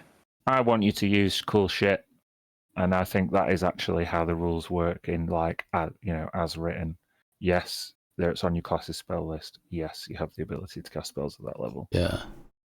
Because like 2 separate conditions, not joined together. And speaking in half roleplay, half player speak, Redwood explained that just from identifying it, what it does, you can call forth this fiendish spirit, which could potentially be a demonic spirit that might be able to have give us information and stuff. Can be cast quite quickly, and you have to concentrate on it. Yeah. It just literally directions. I just want left thinking, just get a demon so that we can ask directions. So you'd cast it for an action. Well, let me, instead of just reading it all out and put the whole thing in. I'm just thinking ahead because if we're going to like a weird place. I did put the description. Did you get the description further up? If we're going to Sorry, like no, a weird I place. published it, but I've whispered it to myself. Sorry. So I'll do it again. Hold on. Has that worked? Yeah. Sorry, I was reading it and I was expecting you all to be reading it. That's a long spell. So Yeah, it's got a stat block with it. does it explain what happens afterwards? Yeah, does it turn on you? It has Or to does it turn disappear? on you, Yeah. right? Might disappear. Well, actually, doesn't. The creature, The creature disappears when it drops to 0 hit yeah, points, yeah, or when the spell ends. Unfortunately, it's not Concentrate fun. for an hour. So Yugoloth. You have fought a Yugoloth before, Giselle in particular. Remember that like weird fox spirit that like was dancing around on the river Styx? Yeah. Those annoying motherfuckers. Oh, they were so fucking annoying. Yeah. Yeah, so actually, like, as long as you were in control of the spell, you're concentrating on it, then it's an ally to us anyway. So it actually wouldn't require really any, like, combining with other stuff. You'd be able to, like, potentially get information or just make use of it however, like, it can fight for you and stuff. It doesn't turn against you, because if you lose your concentration, the spell ends and it disappears, so. Does it? Yeah, it doesn't say. Does it have to stay within those 90 feet from you, you think? For all the duration? Or could it nip to Pandemonium and check out the palace for us?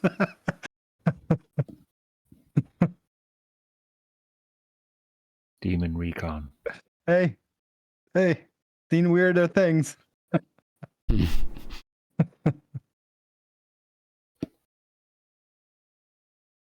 I suppose because it's limited to that stat block, it doesn't have any abilities that could like send it to another plane or whatever. But I guess that's the thing. Can you concentrate on it while you send it to another plane? Yeah, like go and fetch. So yeah.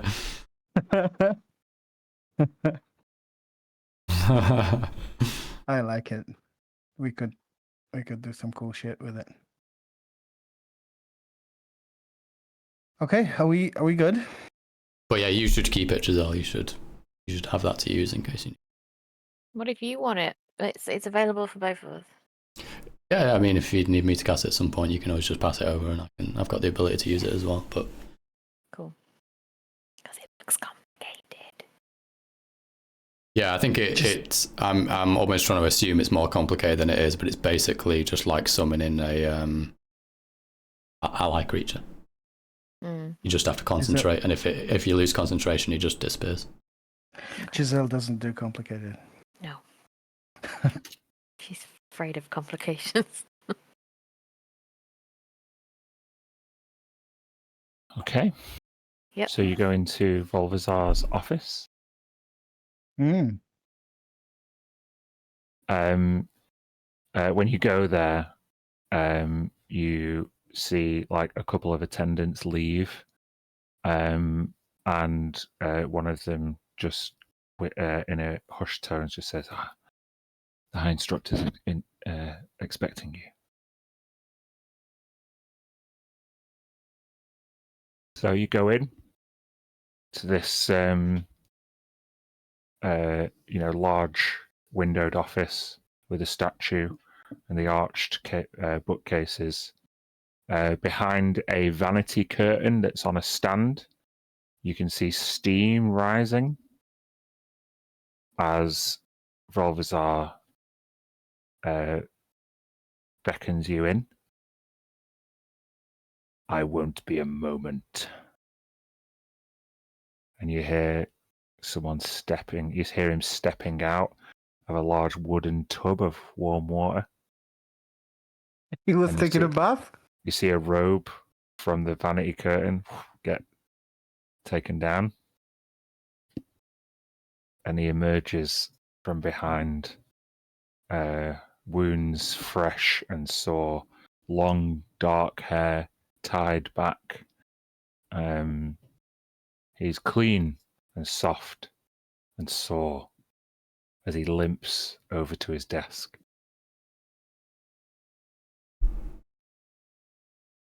Apologies. These muscles take a lot longer to soak at my age. Now then, it seems you've reached the resumption of your tenure here at Draxmoor. Giselle, Ms. Fortnight speaks highly of your accomplishments and has recommended you for tenure here. You may resume your studies at postgraduate level if you wish to become an assistant instructor. That position would be open to you in future. Wow, what an honor. I mean, I'm very Miss- busy at the moment, but I love that idea. Like a You are a business. well-travelled academic, and your prowess did not go unnoticed. Draxmoor College could use keen minds like yours. Well, I will think about it and, maybe you'll see me again someday. I'm happy for you to keep me in suspense as long as you are considering it. Now then, Oh. as to the nature of your initial inquiry, you're after Funeral's Lament, publication of one of our other postgraduate instructors.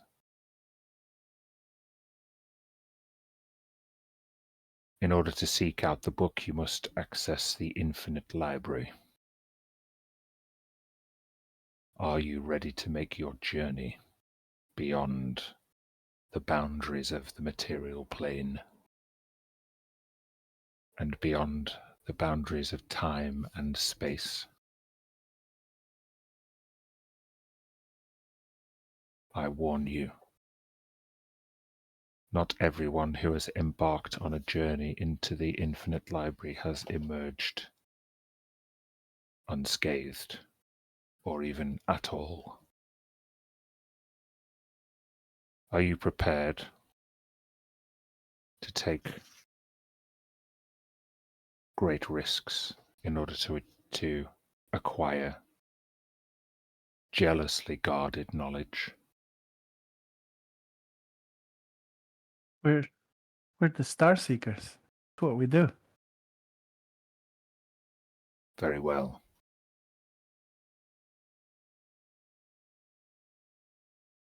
He presses a button on his desk. Admit the scribe.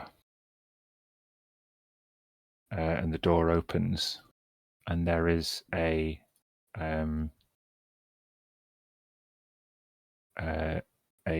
someone in religious vestments. They come in with a big book and quill pen. They are a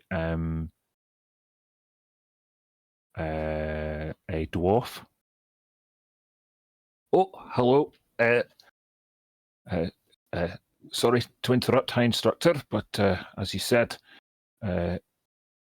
our associates here are about to undertake great risk, and this wouldn't be Draxmoor College unless we wrote up their last will and testaments. I thought you were gonna do waivers. To be honest. You signed one of those when you started your classes. Of course we did. Of course we did. Makes sense.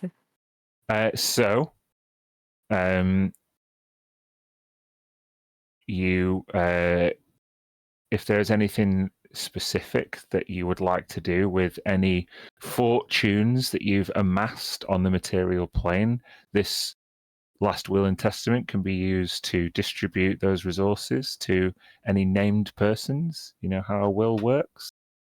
Uh-huh. So if there's any special consideration you'd like to make. Tilly will she'll be happy to just sign a very simple will in which she says everything she owns will go to the hospital she set up in Last Hollow. Mm-hmm. And the... Do you name Mad Sonia as the benefactor or the, what do they call the executor of the will? Executor? Yeah. No, I don't think so. I'd love that crazy woman, but I don't think she'd be good as the executor. I think maybe Smash cut to Mad Sonia like burning people in her fireplace. Exactly. Yeah, she only does it for their own benefit, though. Like from what I learned, so it's fine. Yeah. No, what's the bloody name of my elf Trazamin? teacher? Trazamin. Yeah, Traz. Yeah. Mm-hmm. Yeah. I'll name him, and I'll say my amulet goes to him with a hastily written request that he pursues the resolves the issue that is the 5 souls trapped inside. Okay. That's the start of someone's D&D campaign, isn't it? Someone plays an elf and they get an amulet with a please solve the mystery of the 5 souls in the amulet. What the fuck? Yeah, pretty much. Yeah. Anybody else? I would just... sorry, go ahead. I'll leave everything to my temples, and I'll leave the temples, the one in Last Hollow to Hiltwin, Hugai, and the ones in Silvercrest and Crystal Spear to Valzak. Valzak can look after the building of the one in Crystal Spear if I die. Okay. That's it. Thank you. Red would just ask as she's about to sign, maybe to this dwarf that's just sort of come out the entranceway. I get the impression that the mechanisms of the infinite library maybe work a little bit outside of the normal rules of planar travel, and just wondering if we find ourselves in a tricky position in there. Is it difficult, impossible, strange to cast spells that can teleport or shift us to other planes? He looks up at Vrolvizar. Teleporting in and out of the infinite library is impossible. She'll just scroll Halls of the Dawn chorus on the will. She doesn't have a person to hand it out to. Okay, you've frozen for me, John. I'm not sure if it's Me the same for too. everyone. Just the set. Yeah. And Giselle? Yep, she would like to leave all her money and worldly possessions to Mr. Great Moon, and with some instruction of seek V, release her from the book, inform Eamon of my death. Inform Eamon, yes. Okay. Very good. So, paperwork signed. Vrolvizar begins to tell you how to access the infinite library. He says he sits you down by his desk and he looks at the bookcases in his office. He says that books are condensed collections of knowledge, and knowledge is power. Yeah. Anyone who is availed of the knowledge of physics will tell you that power is a function of energy, and energy and mass are interchangeable. Enough mass warps the fabric of space. He then walks over to the densest bookcase and runs his hand along a seam before pressing in the bookcase, and it opens up into a kind of secret library, which is even more densely packed. Turns round and he says, if one accrues enough books in one place, they distort the world. Space bends in upon itself, forming a sort of wormhole, linking libraries and other repositories of knowledge in a likewise effect. The space between is a sort of pocket realm, budded off from reality and maintained by the sheer power of knowledge. Scholars have known about this, or at least had their suspicions, for centuries.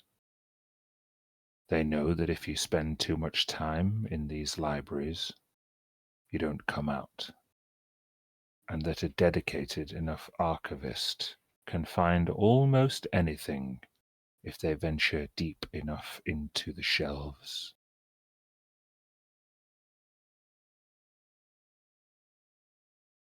The requirements of accessing the infinite library is that you must be upon a place that is a collection of books or similar written works, a library, archive, or particularly large bookshop. It must be large enough that you can't see all of it from the entrance, as he kind of takes you in round this curved catacomb of books. Somebody must have died there, as many people have in the past here at Draxmore.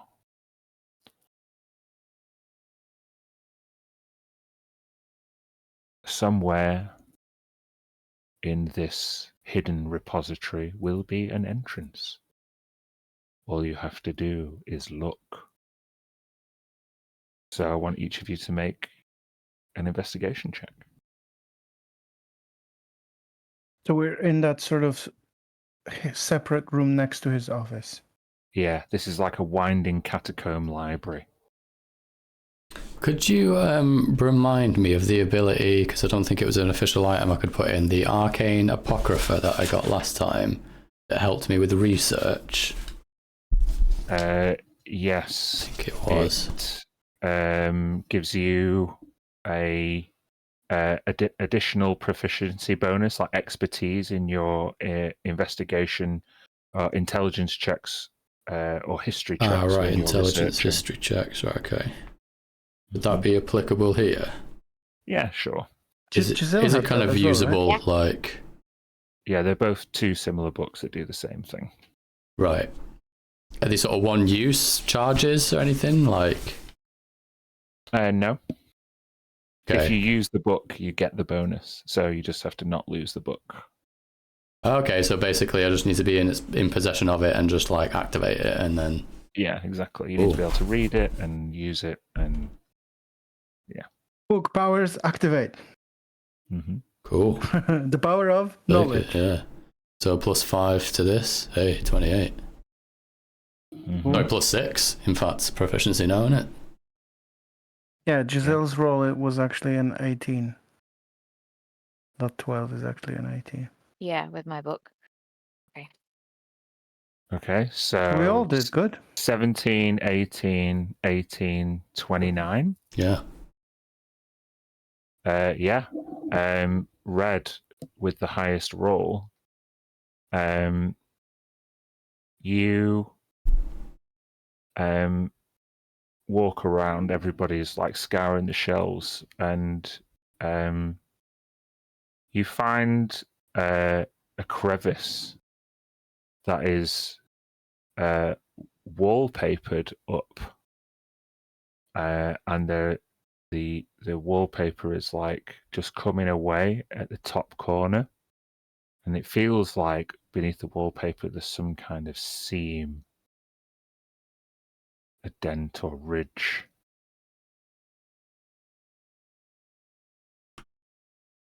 Are we still with the guide, with the dwarf guy? Yeah, everybody. No, the still... dwarf guy's gone. The Rolvazar is stood in the library with you, but he's letting you search for the entrance. So you're all gone off in your own separate directions, looking for this entrance. Well, I'll point it out to everyone and say I think I've found something, but I'm not going to touch it yet. Ew, fancy. Okay. I'd ask Rolvazar actually. Walks over. These types of spaces commonly hidden by improvised covering, like wallpaper or fabrics. Is that a common tactic?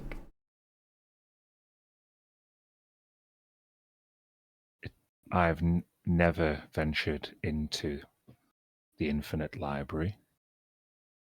However, it may be that the last person who did chose to try and seal up the entrance. You never went in. How come?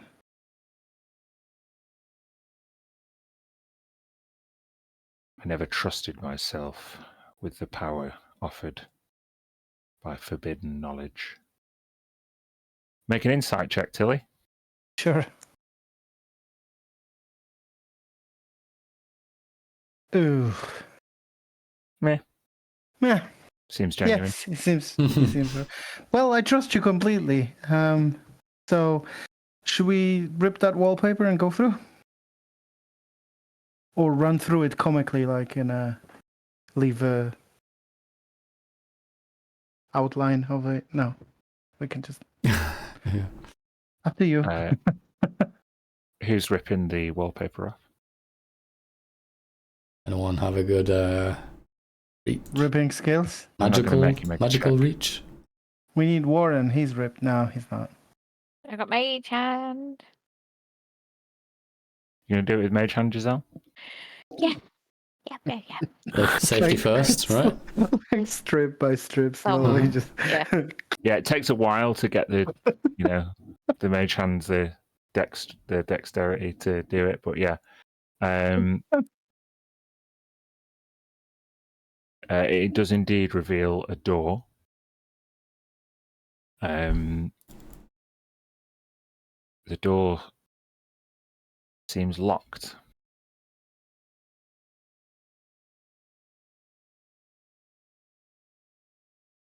Conventional looking lock, or? Yeah, it looks like a conventional lock. Well, I'll get on with the detect magic. Now we're in a spooky spot. Yeah, you can see there is abjuration magic around the seal of the door.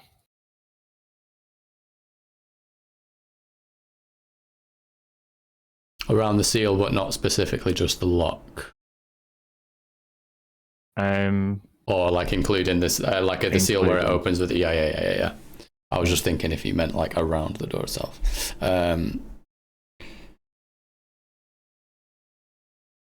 What is it? Do we need a key?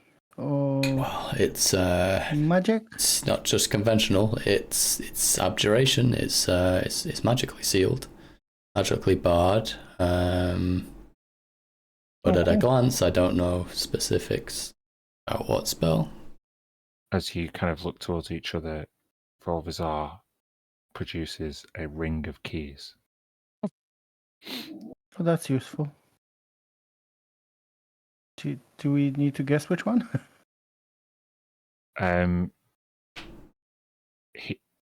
Mechanically, I'll tell you, this is a set of thieves' tools that you can use on magically sealed doors. Cool. Is anyone proficient with thieves' tools? I know someone who was. Who would be salivating at this item? Yeah. Without proficiency, though, it would just still be a dex-based thing. Yeah, it would be dex check, yeah.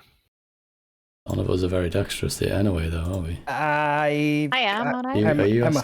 I'm a halfling dexterity. I got +3. What you got, Giselle? I got +4 because I read my book. You read your book, so you're now super There you go. Yeah. Show us the moves, Giselle. Oh, why just pressing dex? Yeah. Well, if Is you that what it wanted is? to use it, we're just thinking that we're going to make you the we're going to Wait, make you you know- the person that has to Hold on. unlock all the doors. Hold on, Okay. hold on. Don't roll yet. Don't roll. I'm going to enhance you. Ooh. Wait. With 4 temporary HP.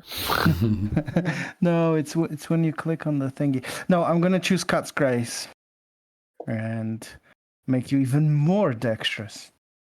There you go, Speaking of Giselle. HP, though, while you've reminded me, don't forget you'd all have 13 temporary hit points whenever you finish a rest with me. Sweet. Always 13. Wait. Okay. I'll guide Giselle as she does it as well. Wait, was that at the end of like long rest? Because we weren't with you at the end of a long rest. Any You rest? were with. Yeah, no, I ended up leaving because it didn't go well, so I would have slept back in Ardlon. Oh, gotcha. Okay. But so also, thanks to it works it on not short going rest. well. We've got short rest. Any rest, yeah. All right. Okay, Giselle, you can do dex at advantage. Okay. And Plus a then I got D4. Plus a D4. Okay. Plus a bless. Should be good. Come on, show us the not 20. Just tell me what the Close. result is. Hang on. 22. Okay, yeah.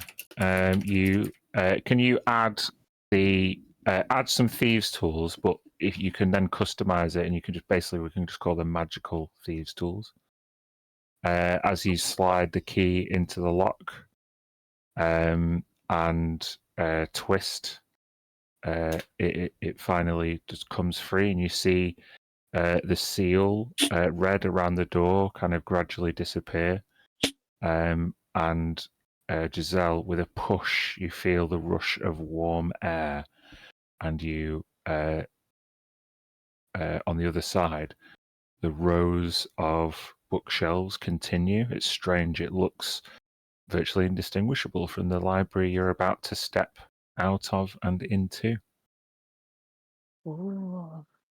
But there's a rush of warm air. Yeah. The temperature's hotter, guys. It's not hot, just like musty, warm air. Okay. I did have a picture for you. I'll get it in a bit. So I need to just avail you of some rules. So we are about to step into like a module that is procedurally generated. Okay, so I'm not going to be able to bring up maps as we move through it. I might do some simple like map representations if we get into combat. So you should probably make a note of the rooms as you go through them. You will be able to double back, and sometimes you will have to come backwards. So sometimes you might make progress by going another way or finding another way around. You basically have 3 options whenever you enter a room. Okay. Whenever you go into a new room, basically I will roll on 3 tables. I'll roll the location, some details, and a random event. Once you're in a particular room, you'll have 3 choices. Okay, and I really want you to be mindful of what your choices are. Your 3 choices are 1, stay here, i.e., look around, camp, rest, research, whatever it is, stay. Yeah, want to stay? Stay. The next option is to go deeper, i.e. go to a room you've not been to before, go deeper into the library, or go back.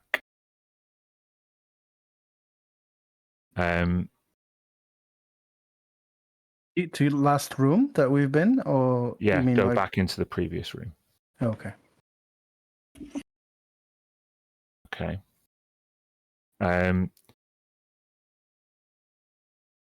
So you are looking for a particular book, and I have already pre-rolled how much progress you will need to make in order to find that book based on how difficult the book is to get. So I'm now going to give you some other rules of this place. Okay. So you've got the three things you could do: stay here, go deeper, go back.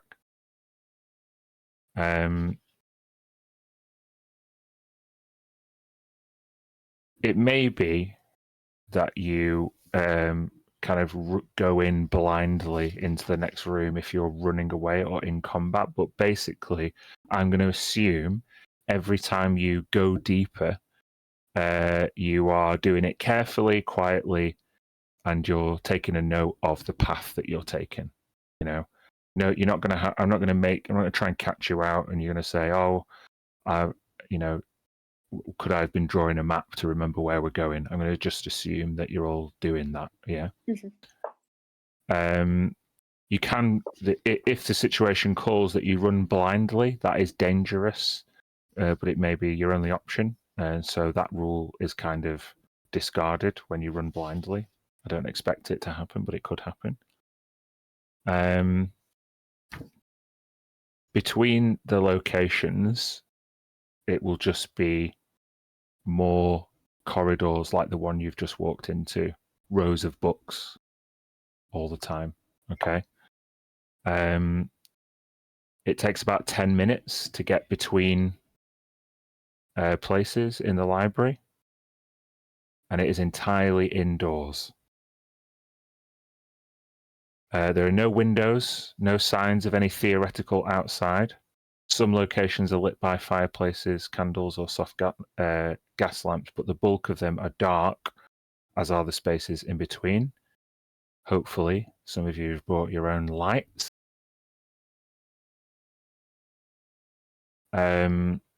It says, unless otherwise noted, we can assume the floors are made of aged wooden boards and the ceilings are made of plaster.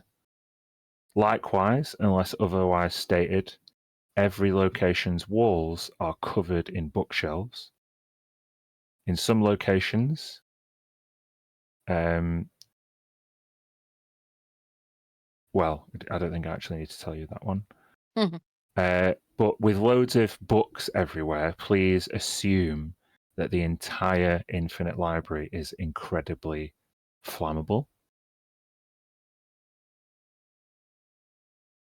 And what Red has already found this out. Extraplanar travel does not function in this library. Teleporting cannot take you out of it. Volvazar would have told you pathfinding spells and other similar divinations work, but only temporarily.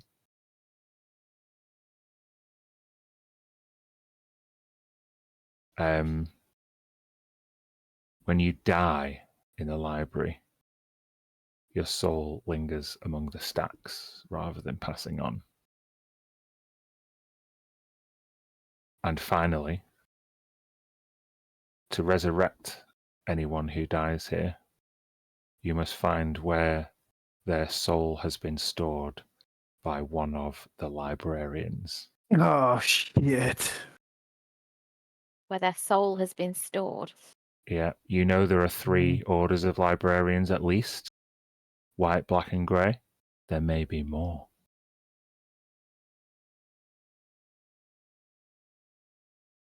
Any of them orders specifically deals with storing souls, sorry? Or do we not know? You don't know? Cool. Oh, God. Yeah. Might depend on their alignment. That's one thing we've been told so far is that they... Do we really need this book so bad? Starting to doubt it. Hold on.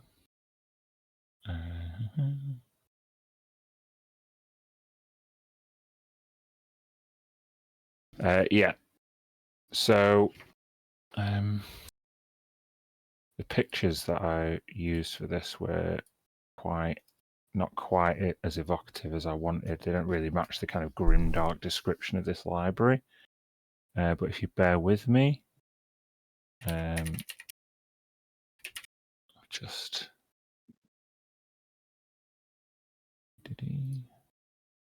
And just to clarify then, if we are to go deeper, it's just kind of almost like a one-directional thing. We can go forward or back into the previous room. It won't be like a left and right, or will there sometimes be like optional doors?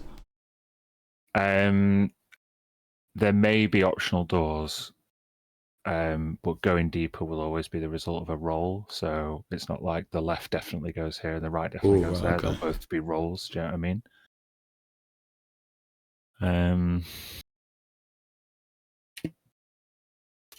Any more questions? See, this would have been cool to play in person, but we just didn't quite get there in time. Let's just do another live game this weekend. Yeah. Easy. Just knit back up, Lacey. Yeah, totally fine. Not going out Friday night or anything.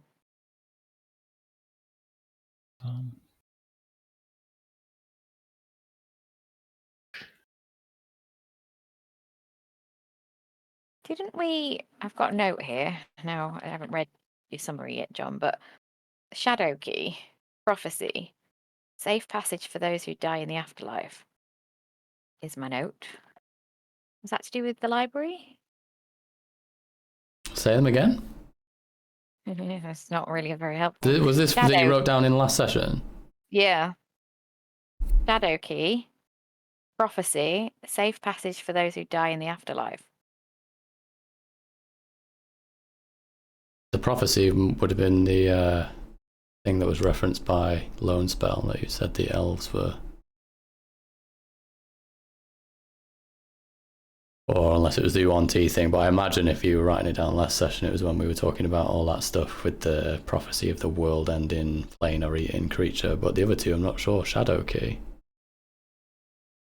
It's under my note of writing down random words. That's my notes look like this sometimes. Yeah. I can't remember. It's under Sir Warren, you look great, and it's above Princep Midian after Tabaxi, fight noon tomorrow.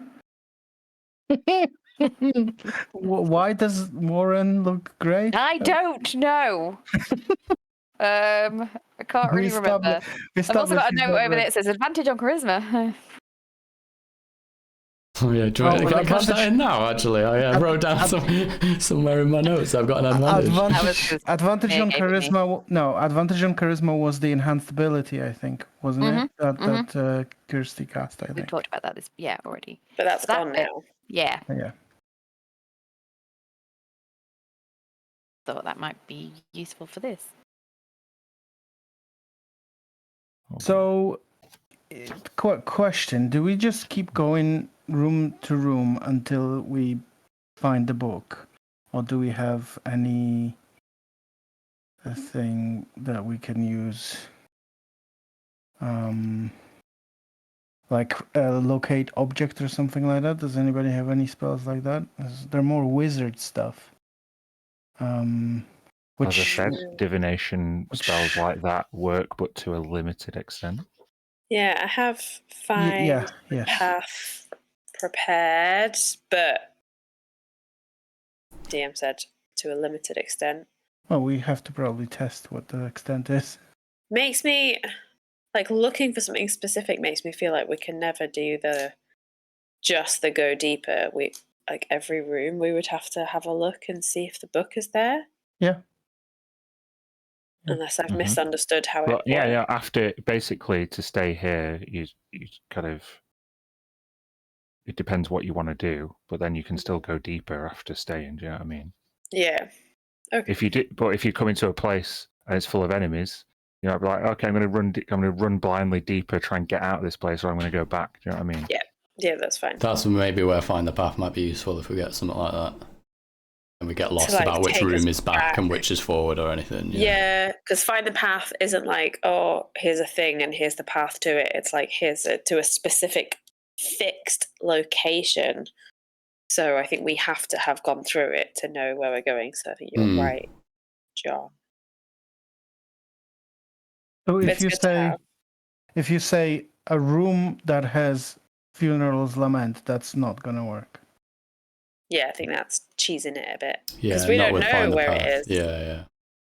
And another thing that might help is Mia has this background of the Wanderer where she like always recalls layouts of terrain, settlements, and other features. So hopefully Oh, cool. I can use that background as a way to go, I need to like, we run back to this room and I know how to get there because of it. What other traits We'll has everyone see. got, actually? I think mine is... My background is researcher. What does that do? It's well, the description is that you attempt to learn or recall a piece of lore. If you don't know it, you often know where and from whom you can obtain it, like a library, scriptorium, etc. DM might rule that the knowledge you seek is secreted away, or it can't be found. Unearthing the deepest secrets of the multiverse can require an adventure or even a whole campaign. But obviously, just generally, I might be good at looking for through books, you know, like I wouldn't know where to find something for in a specific book in a town. You'd be like, I know my way around a good library. This library is it's not like any place you've ever been. Could it potentially help if we felt we needed to make a rushed look through a stack of books? Like, would I get any like? Maybe depends. I'm not making any commitments. So I don't know if you will tell us this or not, but is there a specific set of roll results that would come up that would tell you this is the room with the book? No, so it's not how it works. This procedurally generated. You have to reach a certain depth, to achieve a certain amount of like difficulty before you find the book. Okay. So you can't cheese your way in and out. That's the point of the adventure. We just don't know how deep. The infinite library shifts and moves and changes. So even if someone had been in and even the person who brought the book into this library would not be able to walk back in and find it again. Okay, cool. Okay. So, question is, who is leading the way into the infinite library?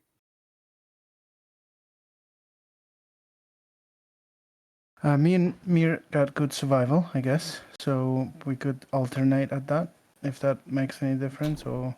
No, I just need a d20 roll. We can just take turns. Kirsty, you want to go first? Sure. Okay. I'll go first. So, make a note, this is the first layer. Layer 1. First layer. Roll me a d20, Kirsty, and I will describe the room that you end up in. 18. Oh, shit. That's really good. Starts well. Oh, shit. Oh, shit. Did you guys take a long rest just before you came in? Okay. You make your way 10 minutes into this library, and you, after a minute or so, you feel the door close behind you. There's a lightness to your feet, a weird shifting of gravity. Your ears pop. You get the sense that even though you've only been walking for a few minutes, you're in a entirely different place, a different altitude, a different gravity, a different density to the atmosphere. You walk along the corridor. After about 10 minutes, you get to it says the shelves give way to a huge machine made of clockwork and steam pumps. Incredibly complex, the machine hisses, creaks, clicks, and turns.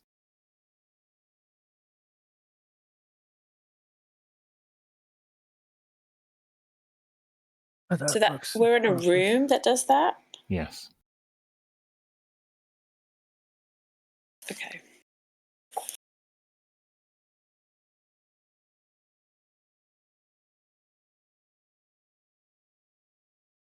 What do you think?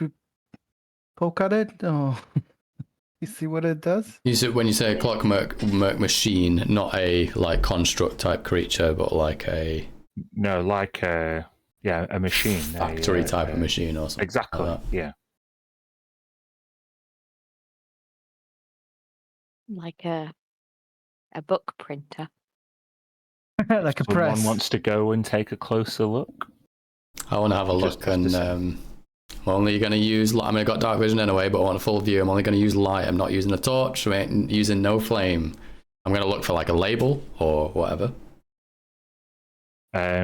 You walk up to the machine, and there is a terminal in the front and center.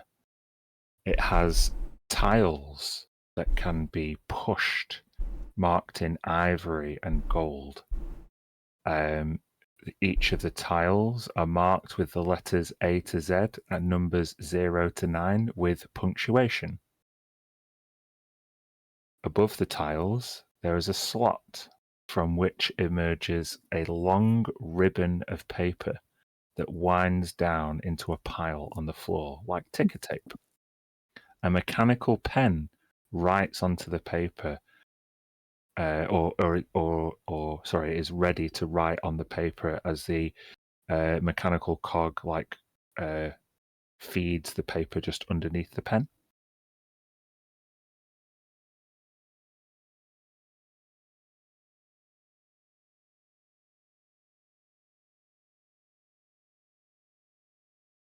Can we read the paper? On the paper is just if you pick up the ticker tape, you can just see two phrases that are repeating in random orders, or mostly two phrases. It says data confirmed, data confirmed, data contradictory, data contradictory, data confirmed, data contradictory, and then the occasional unknown input recalibrating.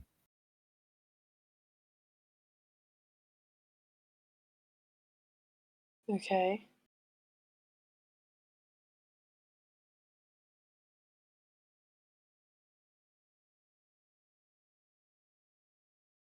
The machine ticks and whirs.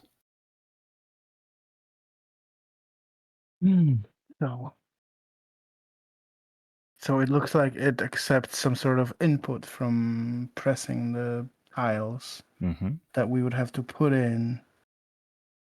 We just start clicking the tiles to make the word hello. See what happens. Yeah, you type out hello Mm-hmm. and press enter. Sure. I mean, I know that I would press enter, but like Tilly wouldn't. But let's just skip through that because it will take too long. Nothing happens. Why does it start with Q, W, Tilly, E, roll me R? a It's D4. all out of order. Okay. 1. 1. Okay. You, as you kind of type on the keyboard, hold on, you are approached from an unobserved corner of this room. You see a humanoid creature cloaked in grey robes. Hmm. It didn't take long. It really didn't. God.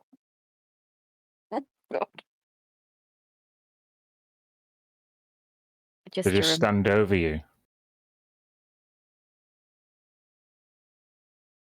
It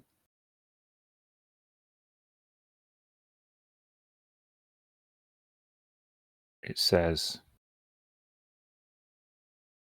"Do you wish to assist us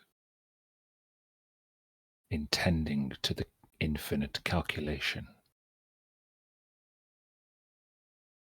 just found in my coding on black, grey, or white, and my grey notes say thin line between good and evil, very rarely ever return from a meeting, dangerously unpredictable. Right. They're apparently trying to work on the blockchain right now. We've got to get involved.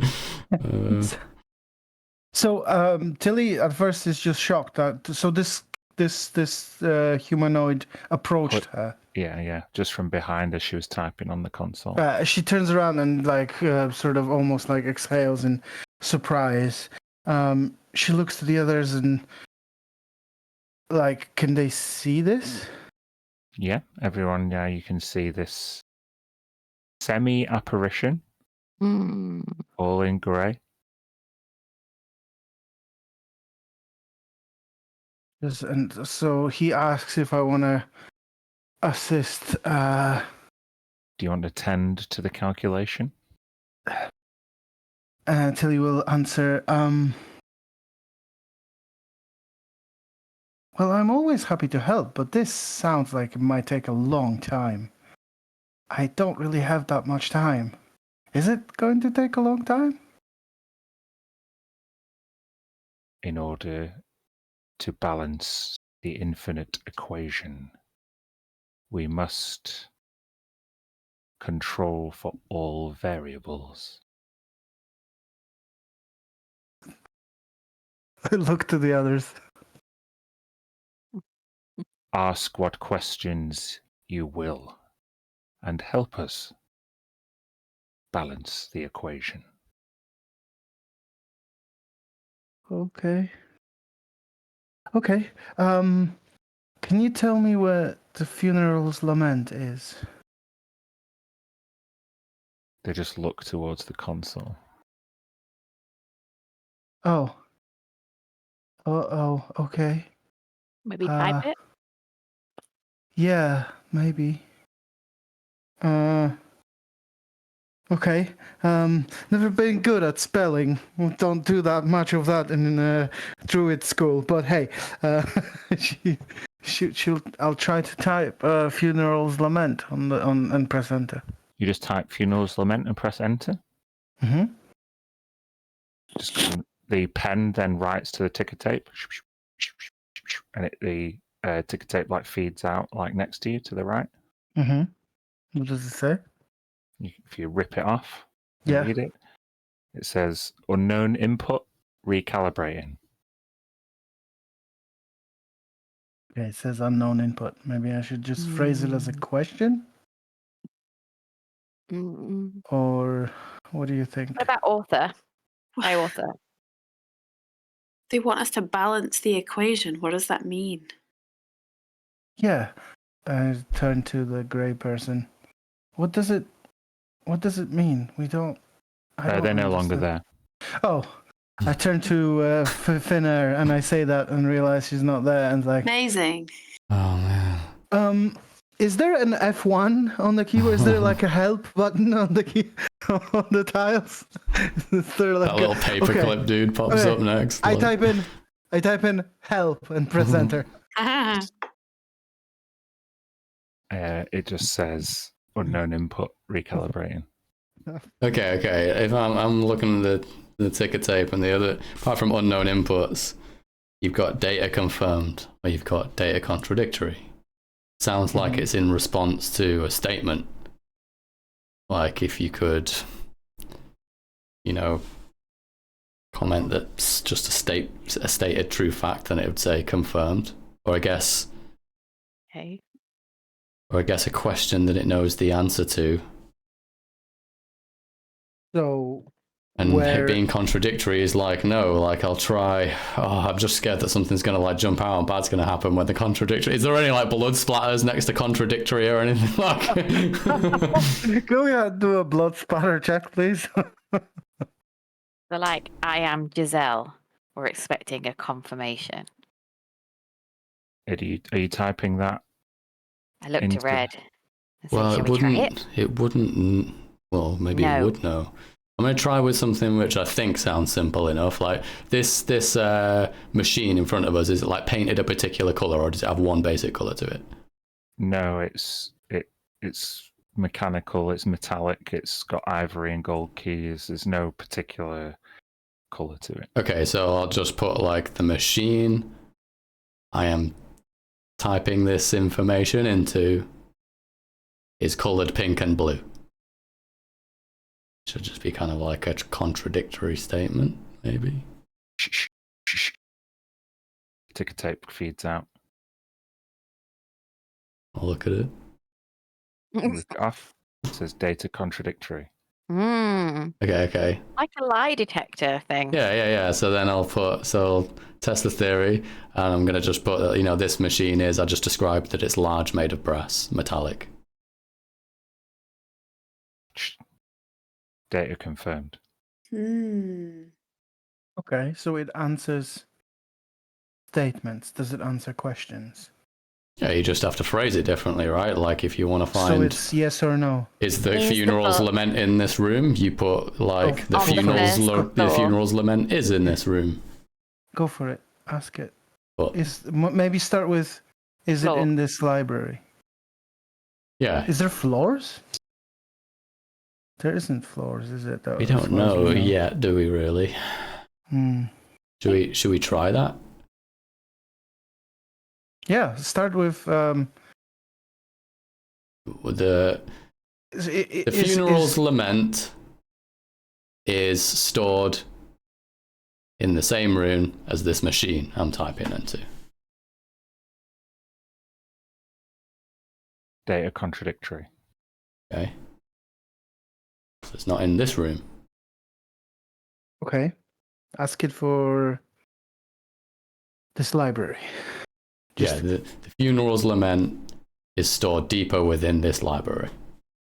Like that. Data confirmed. Okay. The thing is, we don't have any we don't know anything further about the following rooms to be able to give it information, Sure. apart from maybe the next room, No, you could. On this level. We could I'm just. sure he said that at the beginning. So there are levels. But if we found features, if we went into another room and it had a distinguishing feature, then we could come back here later and ask if the funeral's lament is in the room with. Alright, I'm gonna start. Hold distinguishing on. Let feature. me just ask it something. I'm gonna start typing. Mm-hmm. There is a way to ask this machine a question remotely from another location. It writes on the ticker tape. Data contradictory. I thought I'd be smart and we could grab a piece of it or something, maybe. Or it would be a nice detector, wouldn't it, for every room? Beep, beep, beep. What if? No. Kind of good to know this is in the first room. Yeah, it was a good roll.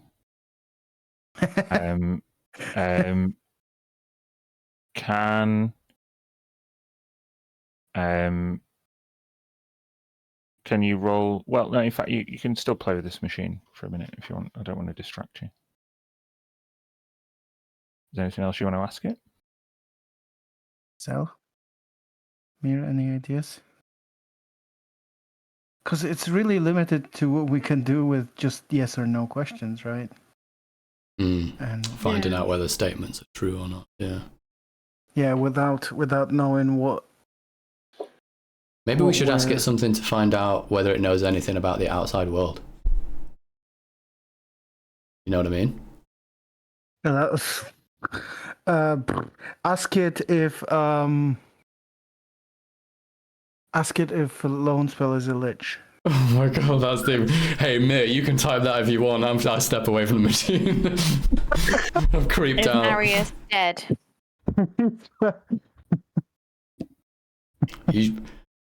I'm just the response That's is the just first making me question you're shudder. gonna ask it about the Yeah. outside world.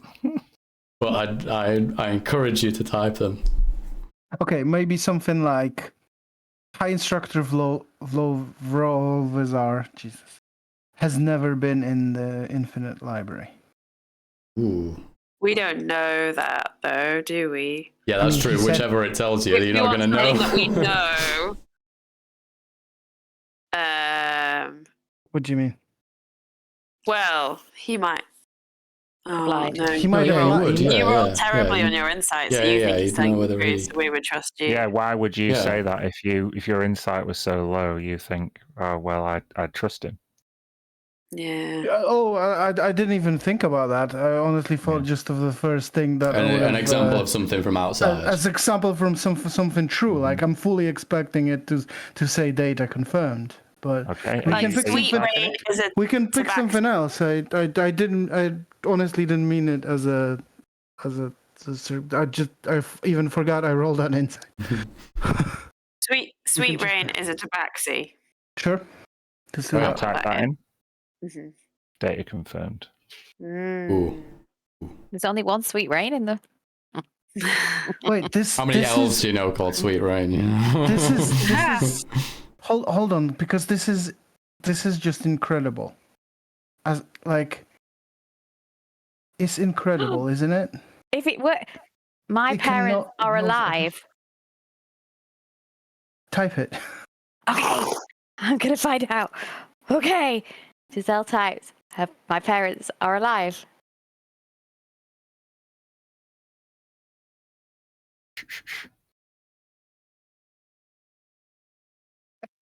Unknown input. Oh, Recalibrating. okay. Or maybe it doesn't know what it doesn't know who's typing. You just put if you put my parents, it doesn't know whose parents. You have to put your name. Just You have to ask if Put your Giselle's full- parents. Use your full Put name. your Yeah. full name. Put your full name. And in. like where you're from. Be super specific about yourself. okay. Giselle puts her full name and says where she's from. Oh no, she says You have to tell me what you're typing into the machine. yeah. Giselle Akakakara. I can't even say my last name. Isn't And it Alarak? Al Araka. Araka. And where is Giselle actually from? Yeah, she won't say Najarim. She'd say from the Feywild. Her parents are alive. Sorry, tell me exactly what you've written again. My full You name. type the question out in the box. That'll be easier because you're just saying words at me.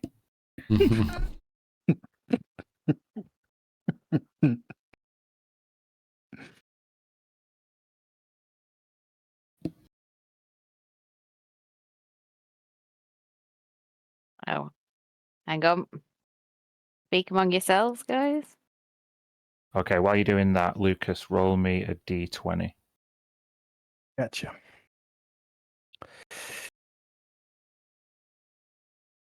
Well, 12.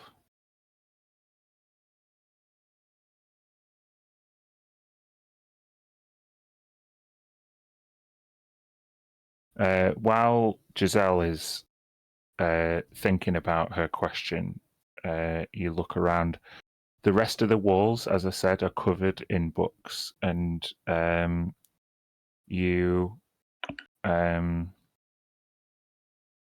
goodness, see that in this room where this calculation engine exists, something else seems to live here. Hold on. There's so many tables to roll on. It's not.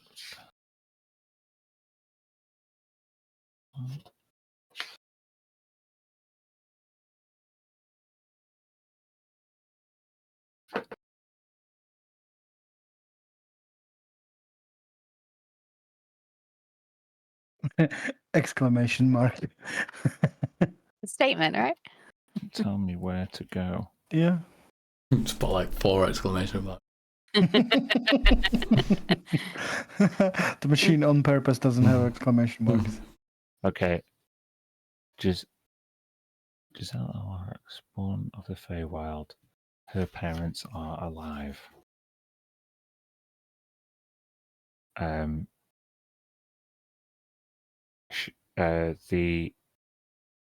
pen writes on the ticker tape. And it says data contradictory.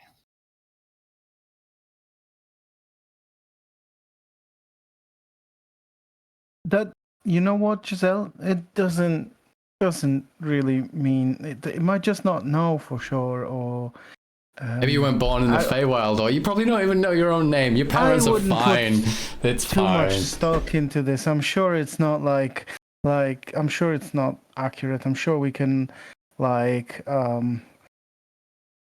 it'd be something ridiculous. It won't know everything for sure. It doesn't. Like, okay, I'm gonna type in Valzax from Mistress Temple in Silvercrest loves pancakes. Enter.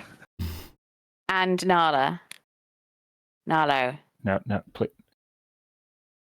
please don't ask 2 questions at once. If one person's going to ask a question, just type it. Okay, yeah, because sure. I can't answer 2 questions at once.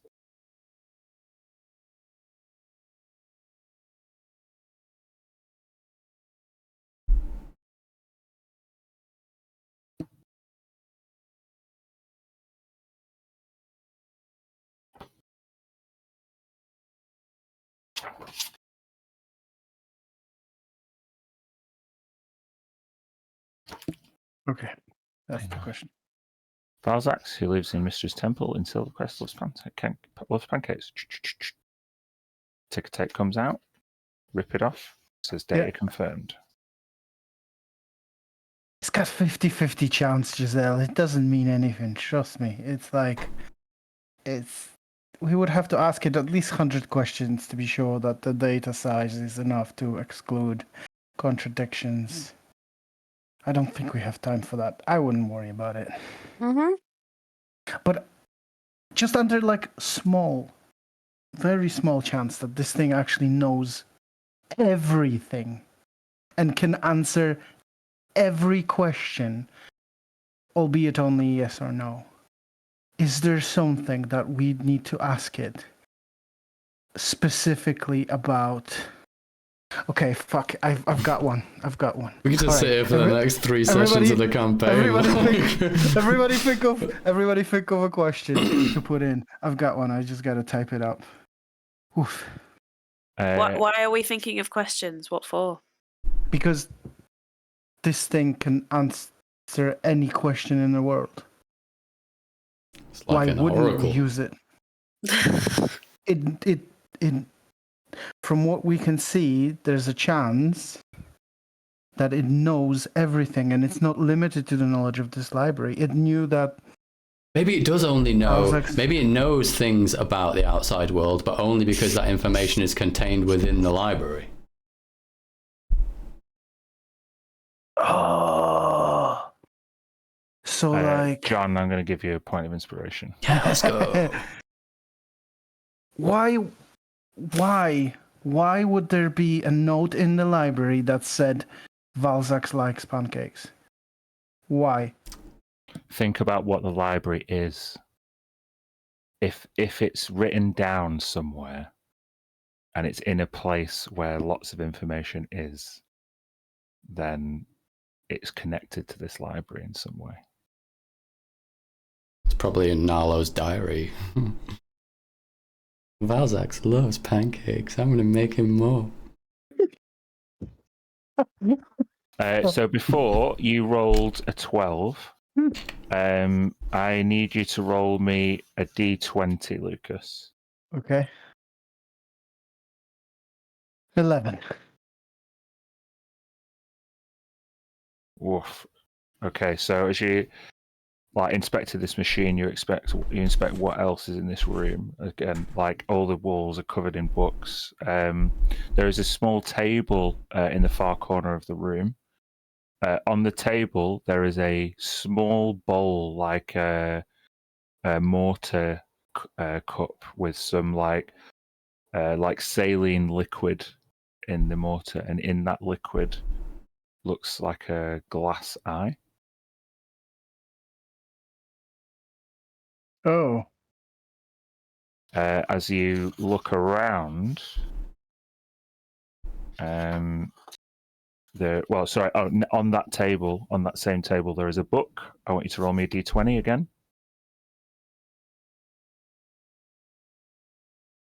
12 again.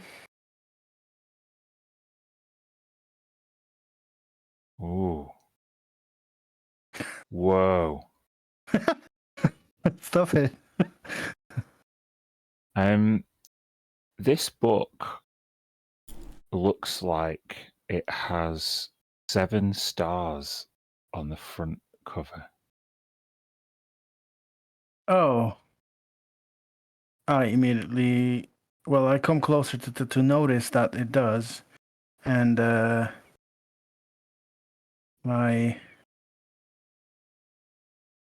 I was trying to explain to me, like, well, this machine knows everything. We could ask it anything. It's like, oh, that's is that Mistress Bible or something? Mir? I'll have a look at it. Make a religion check.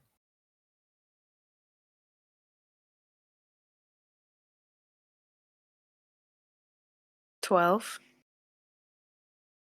With a 12, it's not any book that you are familiar with, but the iconography is unmistakable. Those 7 stars resonate with you. However, each of the 7 stars that are bound and pressed into the front of this leather tome have been scratched out. Mm. So each of the 7 stars have been crossed out. Okay. Is there any wording on the book? On the front or inside? On the front to begin with. No, it's just symbols that have been scratched out. No one told us anything about opening the books in here, did they?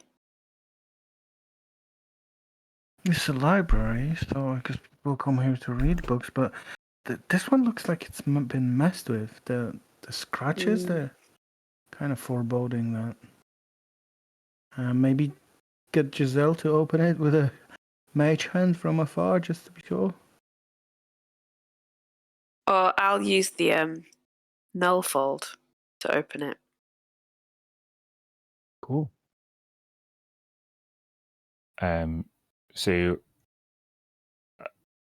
it is interesting to you immediately because it seems as though it starts as a passage on kind of a philosophical assassination of Mystra's doctrine. It's like a philosophical opposition to having a god control the weave, and it's not hateful. It's Okay. well reasoned. Just make intelligence / history / research. Intelligence or history check. Terrible. Can I guide myself? I was going to guide you. Oh, thank. Got a 9. 9. Uh-huh. I will say with a 9, this book is interesting to you. And who knows what secrets you may uncover if you spend more time reading it. You can add it to your inventory. It's not a real item, but we're going to call it a heretical scripture. Okay.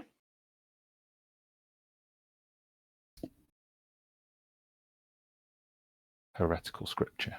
And that other item sorry, would you mind describing it again for me, please? It's like a glass eye in a little bowl. A glass eye in a little bowl. Bowl. Yeah. Bowl. Oh, okay. Mhm. Gotcha.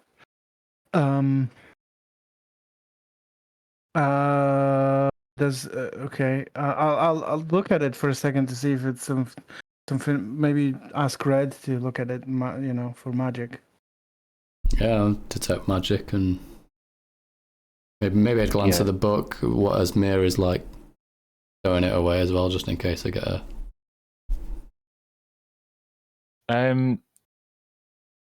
The book does give off a magical aura, although it's not specific. The eye is also magical. Any specifics there, or? Probably divination. Well, the book's got a bit of a generally magical essence, but obviously Mir's probably expecting that. This is divination for an eye? Ugh. I don't know. Maybe it sees into the future. Could be quite useful. Divination they said it's sort of limited here, so if there's an item that could help us. Can I use my one use of identify with no spell slot a day to see what it is? Yes. As you touch it and use your magical eye, it says this is a magical glass eye. The wearer can detect magic, see in the dark, see invisibility, read any written language, and see through walls. Nice. But That's sick as fuck. You have to change your real eye.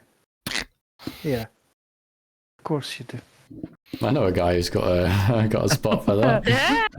We all know. Well, Red wasn't there, but the three of us were there when another eye was sort of appropriated in this manner. We were all very disgusted by it, right? Or at least I was. I just thought you were talking about Sweet Rain. No, I was talking about the Vida's father. Oh yeah, I remember that. Pretty sick. Sure, yeah. I was talking about shit. Sweet Rain. And now Vida, actually, right? She has it now? Missing eyes are a thing. Yeah, it's quite an open market for this type of thing. We'll probably make a sale, no problem. It's a really powerful item, though. Like, seeing through freaking walls in this place, do you think it would be it's like 3 or 4 magic items in one. That it's really good. It's insanely good. But like, who's gonna carve their own eye out? Oh, Kirsty's thinking about it. You're like, Does it require attunement? Of course it does. Yeah, the only way to attune to it is to replace one of your own eyes with it. I'm fine. Just thinking, like, It's cool. It is cool as fuck, yeah. Yeah, it's extremely cool and useful. I really want it as a player, but as a character, I don't think No. Tilly would do that. But I mean, in character, I would say, like, who does this belong to? Like, do you think it? We just take us. Is it someone that's died? People have died in here. Someone could be free, or maybe someone's just kind of like popped it out to put their like, their good reading eye in or whatever while they went to go and read a different book. Or it could also like one of those librarians. It could also be like, it could also be not a good item at all, but I think we should take it. No? Yes? No? Yeah, I think we should take it and see what happens. Worst case scenario, it ends up in your temple. You take it if you want to, Tilly. No. You think we should, but you don't want to. No, I don't mean no. I mean like, oh, you mean like take it? Oh, sure, yeah. Unless somebody does anything, do we want to leave it here? Like I'm okay either way. Just thinking whether we I don't know. I'm not gonna use it, but whether or not we should take it so that it's a magical item that just sits here, and you normally have a policy for magical items. But I don't know if it extends to magical items that are like not yours. How does it work, Mir? Tell me. I don't know. Although it's very interesting as a magical item, I don't think it's a sacrifice I would make it, so I would leave it. But that's just me. And I can't speak for everyone. And if you're tempted, Tilly, which it really seems like you are, then you go for it. But you don't have to ask our permission. No. When I was saying about policy for magical items, I meant more like the mistress side, not policy for using this particular one. I meant your policy of it's what about you do with magical not items. letting them fall into the wrong hands. But I can't pick up every single thing that I come across. And maybe we're the wrong hands for something like this. Maybe there's someone fated to come across this who is missing an eye already and could do with some light in the darkness, you know? We should take It's it. very difficult. We should take it for rain for sure. No, I'm not gonna. Yeah, I'm not gonna take it. Can we just Tilly's yeet it down the hallway? insane right now. Like, Tilly's like, we should take it. Ha ha ha. No. But we could take it. Could potentially take it. It sounds really good. Nah, no. I'm good. Tilly good. wants Whatever. it so much. No, Lucas wants it. Lucas wants it. Yeah. Tilly's okay. Dude, she's gonna step away. Jeez. She's gonna go and type her question. That's what she's I interested think I just saw like a vein in Dan's forehead just explode. That we're gonna leave this item, is that? No, that we're taking so long talking about it. just the circular reasoning. Who's go right? Are you asking the machine another question? Are you moving on? What are you doing? I say we move on. This room. I do want to put one more question in it. I do. Just on the off chance that it like knows everything. Well, or knows what you said, Red. Knows everything that was ever written. Which particularly Sorry, I'm interrupting. Really, really sorry. Lucy, when I said to your question, data contradictory, I've just read a slightly a caveat to my answer, which would change it to data not found rather than data contradictory. Okay. Oh yeah, so it didn't confirm it. So then, yeah, it doesn't know. Yeah, so it's not just yes, no. There's also a don't know, data not found. There are And there's an texts. unknown input. I would say to. Sorry, what were you saying? No, nothing. Just that maybe there are contradictory texts, I guess, in the Infinite Library that suggest that her parents are alive and maybe not alive, and Yeah. or there could just not be any inconclusive. information on it. Yeah. yeah. Sorry, Lucas, what were you saying? Your question. Yeah, I was just saying interrupted no worries. I was just saying to Red, like you said, this thing knows everything that has ever been written. Well, Revolverzar did explain that it's only places of knowledge that have amassed writing material together enough to be connected to the Infinite Library. So we could assume from that if a tome was written but it was kept away from other text and maybe stowed away in a special place in solitude, that it wouldn't be connected here, like an extremely rare divine or fiendish tome. Okay, and so like your temple is there's lots of books there, right? Mir? So like it could be feasibly logical that somebody made a note maybe about even Valzacs themselves about a recipe for pancakes, and he put it Valzacs somewhere. for years and have probably written in my diary that he likes shuffins, not pancakes, shuffins. But yeah, I think the machine translated pancakes to shuffins. So. Recipe books, But yeah, signed by yeah. Valzac. Okay, so What was the last question you had before we like? Okay. This might just not mean anything or might come up as contrary. But the question I was going to ask is as follows, or a statement that I wanted to confirm or deny. Do you want to type it? Yeah.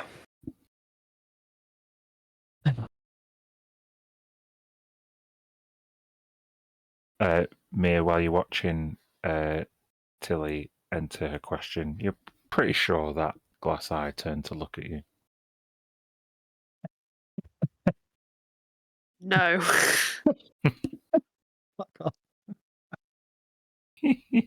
What colour iris is it? You tell me. Ooh.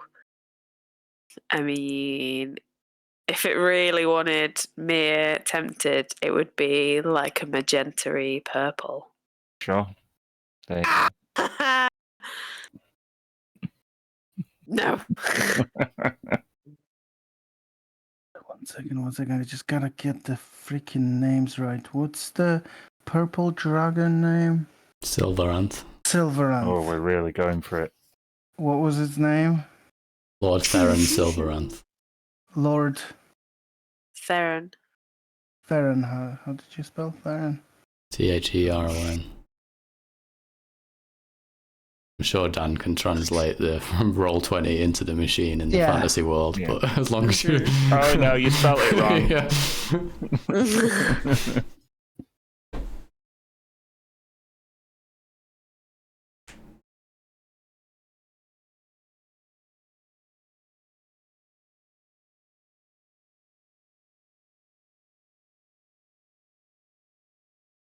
I'm close.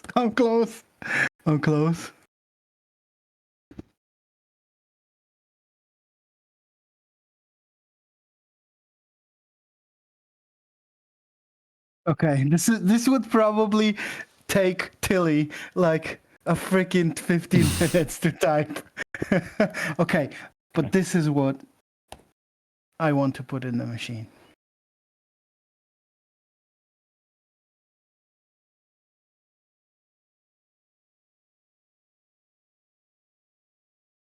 Oh my god.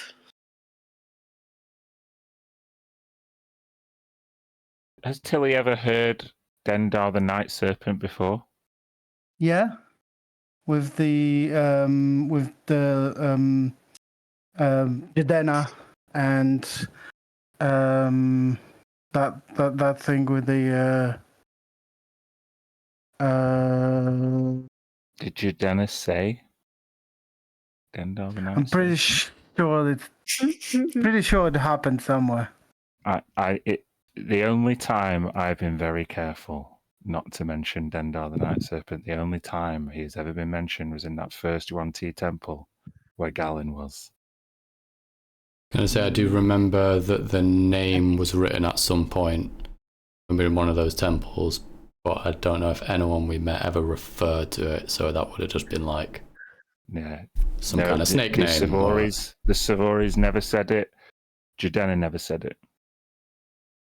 Okay, I might. You're probably right. I'm might right, go. trust me. I might go into the recordings and afterwards. And You're more than welcome to. I'll bet you £100 that I'm right. I'm not gonna bet. I'm gonna. We did just hear in the last game something about a serpent, didn't we? Yeah, but not. It's been Dendar mentioned, Night the serpent and stuff has been mentioned, but the name Dendar has not. Only has just been seen in a temple, and it didn't have any like context. Could they change it? No, I guess no. If I just change the Night Serpent, a giant serpent into a material world, which Tilly did see. She just doesn't know. She saw it in the vision. She just doesn't know what the name is. So you're asking whether Zethlern's spell came to warn Theron Silveranth about a serpent being released into the world. Yeah, because she knows. So she knows the conspiracy is to release an evil that will destroy everything. That's what we've been told. Okay. Yeah. Well, data confirmed. That basically just confirms that the spectre that me and Mir met in the treasury was being truthful. Essentially. Mm-hmm. Which is useful. And also, if you wrote Zephylone's spell, then it proved, as we suspected, that the figure with the lantern was Zephylone's spell. Oh, was that in question? Anyone that referred to him during our investigations in the treasury, etc., and Sweet Rain and so on, just talked about him like he was a mysterious figure that carried a lantern that smelled of sulfur and death. Yeah, no one ever to me mentioned that him. was No to me one. that was immediately. We obvious. all assumed it was Lone Spell. We weren't like puzzled about it, but no one ever Yeah. confirmed him by name. Yeah. Okay. Gotcha. Yeah. Separate that Understand. player and character knowledge. I understand. And like Jadena was like knowingly like carried a lantern around a lot, right? And although she's dead, I don't know who could have like, I guess carrying a lantern isn't copyrighted by a Lone Spell. Mm-hmm. But you're right that helps. That does that. Any more questions you want to ask of the calculation? No, I'm good because I half remember what was said in the session, what wasn't now after all those many years. I don't want to make another faux pas. It's all right. It's No. fine. Don't We expect to remember could everything ask questions to perfectly. this machine all day. Like inserting this into a running campaign is like such magic eight a ball. It's yeah. insane. But- It's insane. I was like, wow. When you rolled it. Yeah. I'm like, well, there go all my secrets. But in fairness, we were told that the longer you spend in here, the more chance you've got of going fucking bonkers. So maybe I'd just raise that point and be like, let's not stay in here for an hour. Because I'm getting creeped out. Okay. Yeah. So are you going deeper? Yeah. So I need the next person to. You're now going to go to the second level, or layer rather, layer 2. I need a d20 from someone.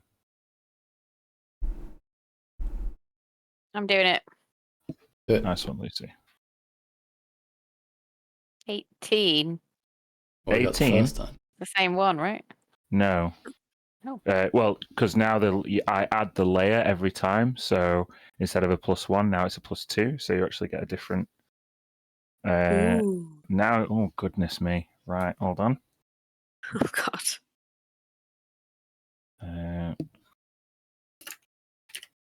This You play guys is are- gonna take 10 sessions. Right.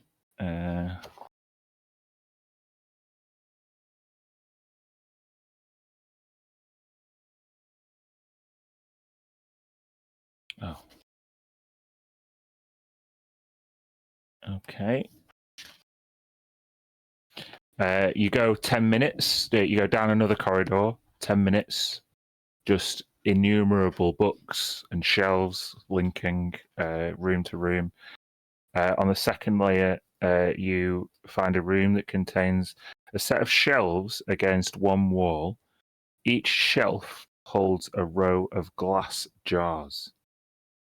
Each jar has a set of wires emerging from it, linking it to a small machine at the end of each shelf that displays the pressure, temperature, emotional state, and acidity of each jar's content on a set of dials. There are about 30 jars in total. It had the acidity and what? Sorry. Pressure, temp, and emotional state. The emotional state of a jar. Got a soul, right? Gotta be Very sad. essence. It's a very sad jar. Magic jars.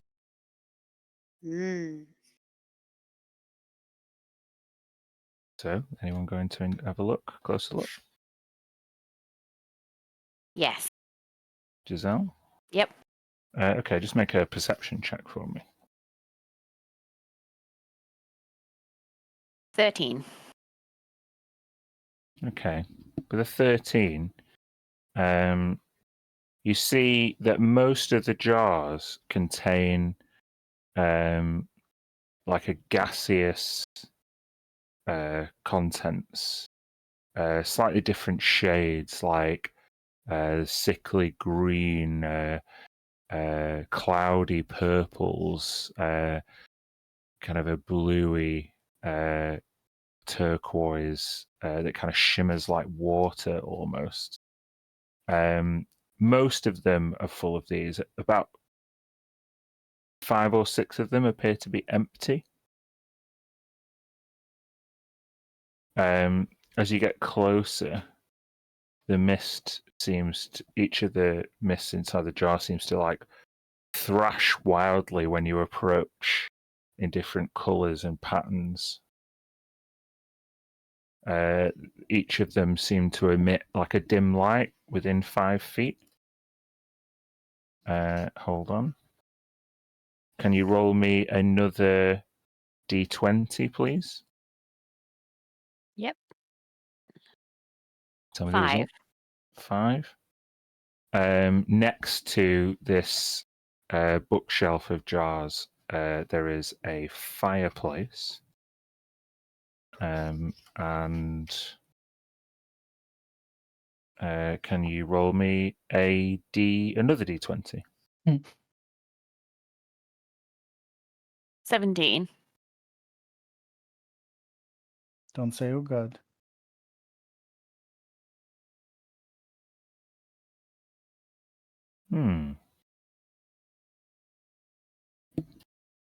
You see, opposite the fireplace, there is another bookshelf, but this bookshelf seems misaligned somehow.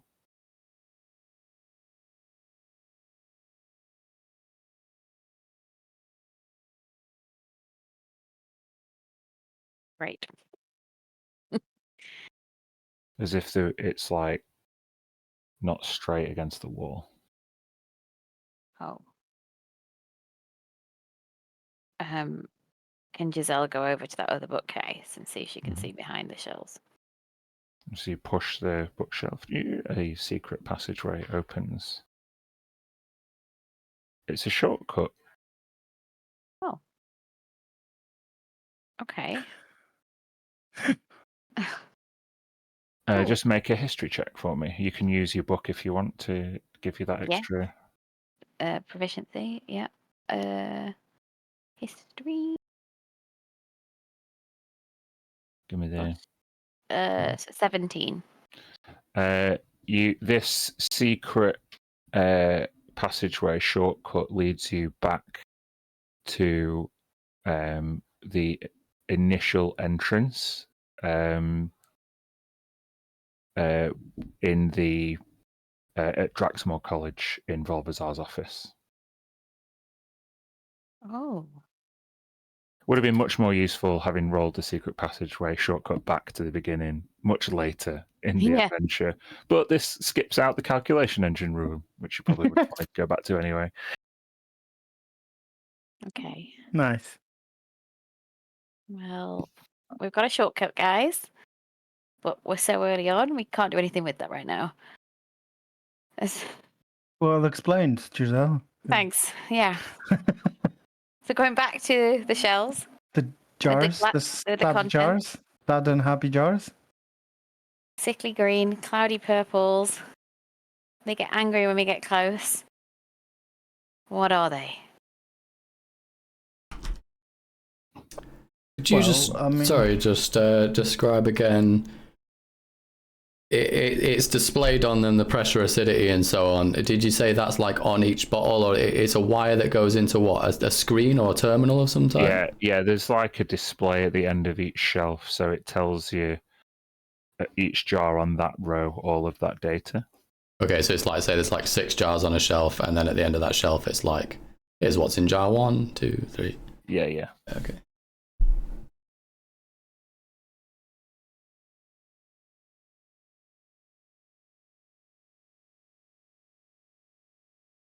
Would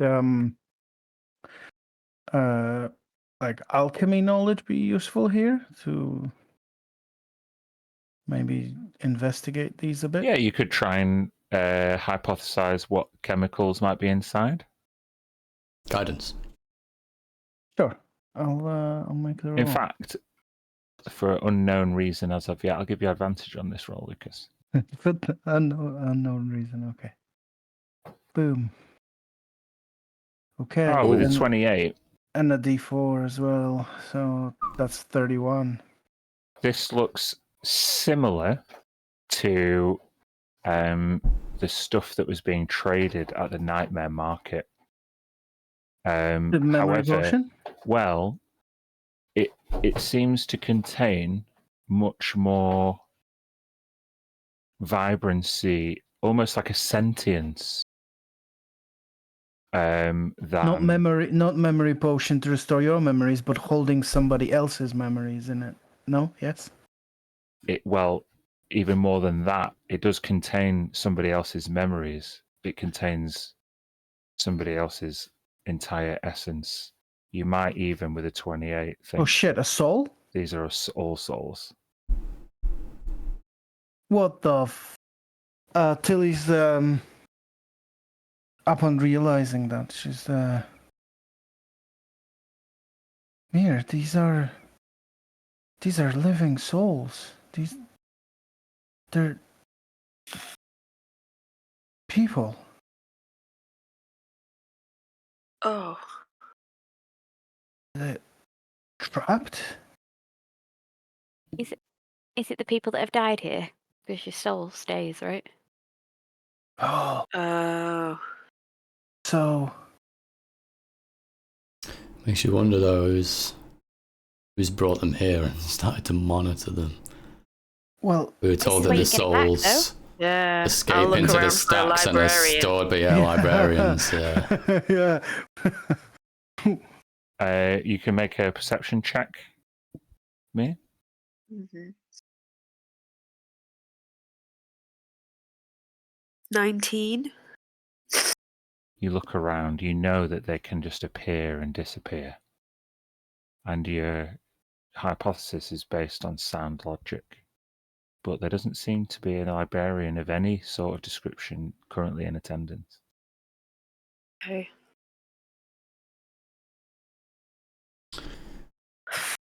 I'm thinking if we're kind of coming to that conclusion, then I'm wanting to try and figure out which type of librarian might be storing at least these ones here. He said it's got the emotional state written on as well as like some other stuff in the screens. Mm-hmm. Really, if that's something I can really draw from to try and figure out whether the like the morality or whatever, like the alignments. Yeah, just make an the insight souls. check.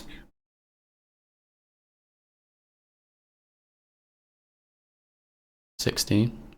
With a 16, the best you can decipher is that the majority of these souls seem to be currently unhappy. Their emotional states are like spiking and red. Of course they're unhappy. Ooh, I'm going to read a prayer. Like a prayer to Lathander, some Dawn Lord prayer. Obviously, like I'll recite it in Common and Celestial, and I want to see if like any of them react like they seem to like the good alignment prayer or not. Okay. Make a performance check. Ooh, 22. Yeah, roll me a d12. 11.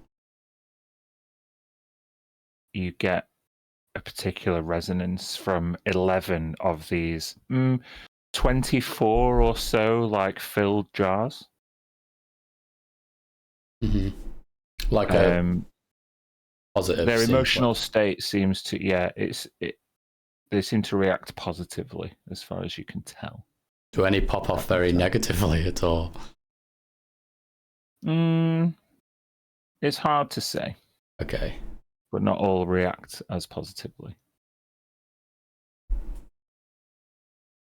So yeah, I'd let me don't even know if they can really hear me properly, but almost half of them seem to respond positively to a prayer to the Dawn Lord, so there's at least some good souls in here. But yeah, maybe even entirely. I mean, it's a good prayer and it's in Celestial and Common, but a good aligned creature that doesn't know anything about Lathander or doesn't speak those languages wouldn't respond. So at the very least, we know these aren't all evil creatures. So I don't know. What can we do with that? Like, can we save a soul by taking a jar? Do we have to release them? Or if we take one or release one and a librarian finds us at a later point, I don't think they're going to be too happy with us. We would to resurrect them. We have to find the soul that was stored by a librarian, but I think like we might need to speak to the librarian that's stored them. So is this a come back to later situation? Yeah. Once we find somebody that's died? Just sort of postulating that maybe it's one of the white librarians because they deal with like the radiant stuff and like. Yeah. And they're the good ones, I think. What do we think, guys? Unscrew a jar?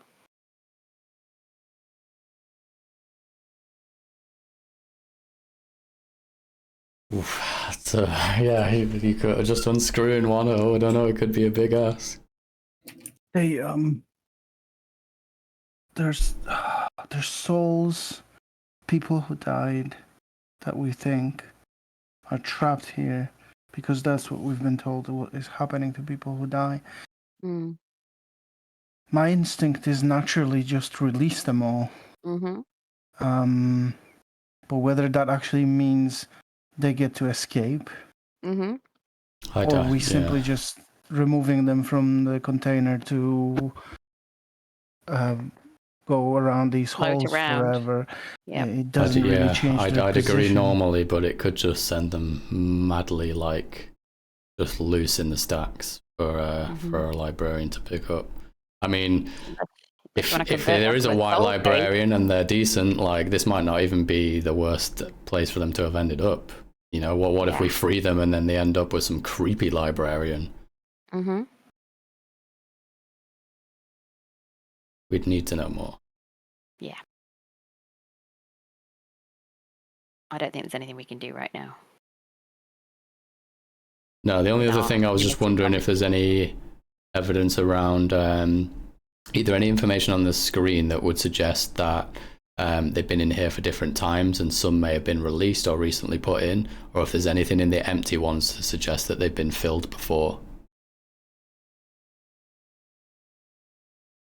Nothing that you can see. It relates to how long they've been there for.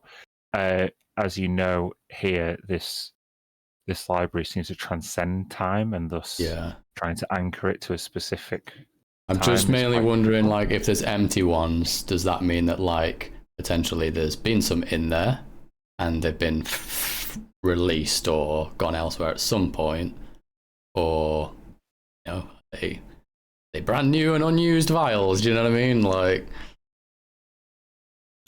you could, as you go up, you see that these 6 or so empty jars seem completely unused. There's no grime or residue on them.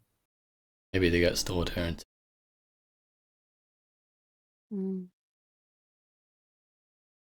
I think we come across a dead body, we find a white librarian, we ask the question. Okay. We will progress deeper into the Infinite Library. You uncovered the calculation engine and the phantom databanks. 2 really good finds. But not much more than that. Just yet, you found a cool book and a magical eye. We will pick up and continue our expedition next time. So, thanks very much for joining us, everyone. Well, next time. Try.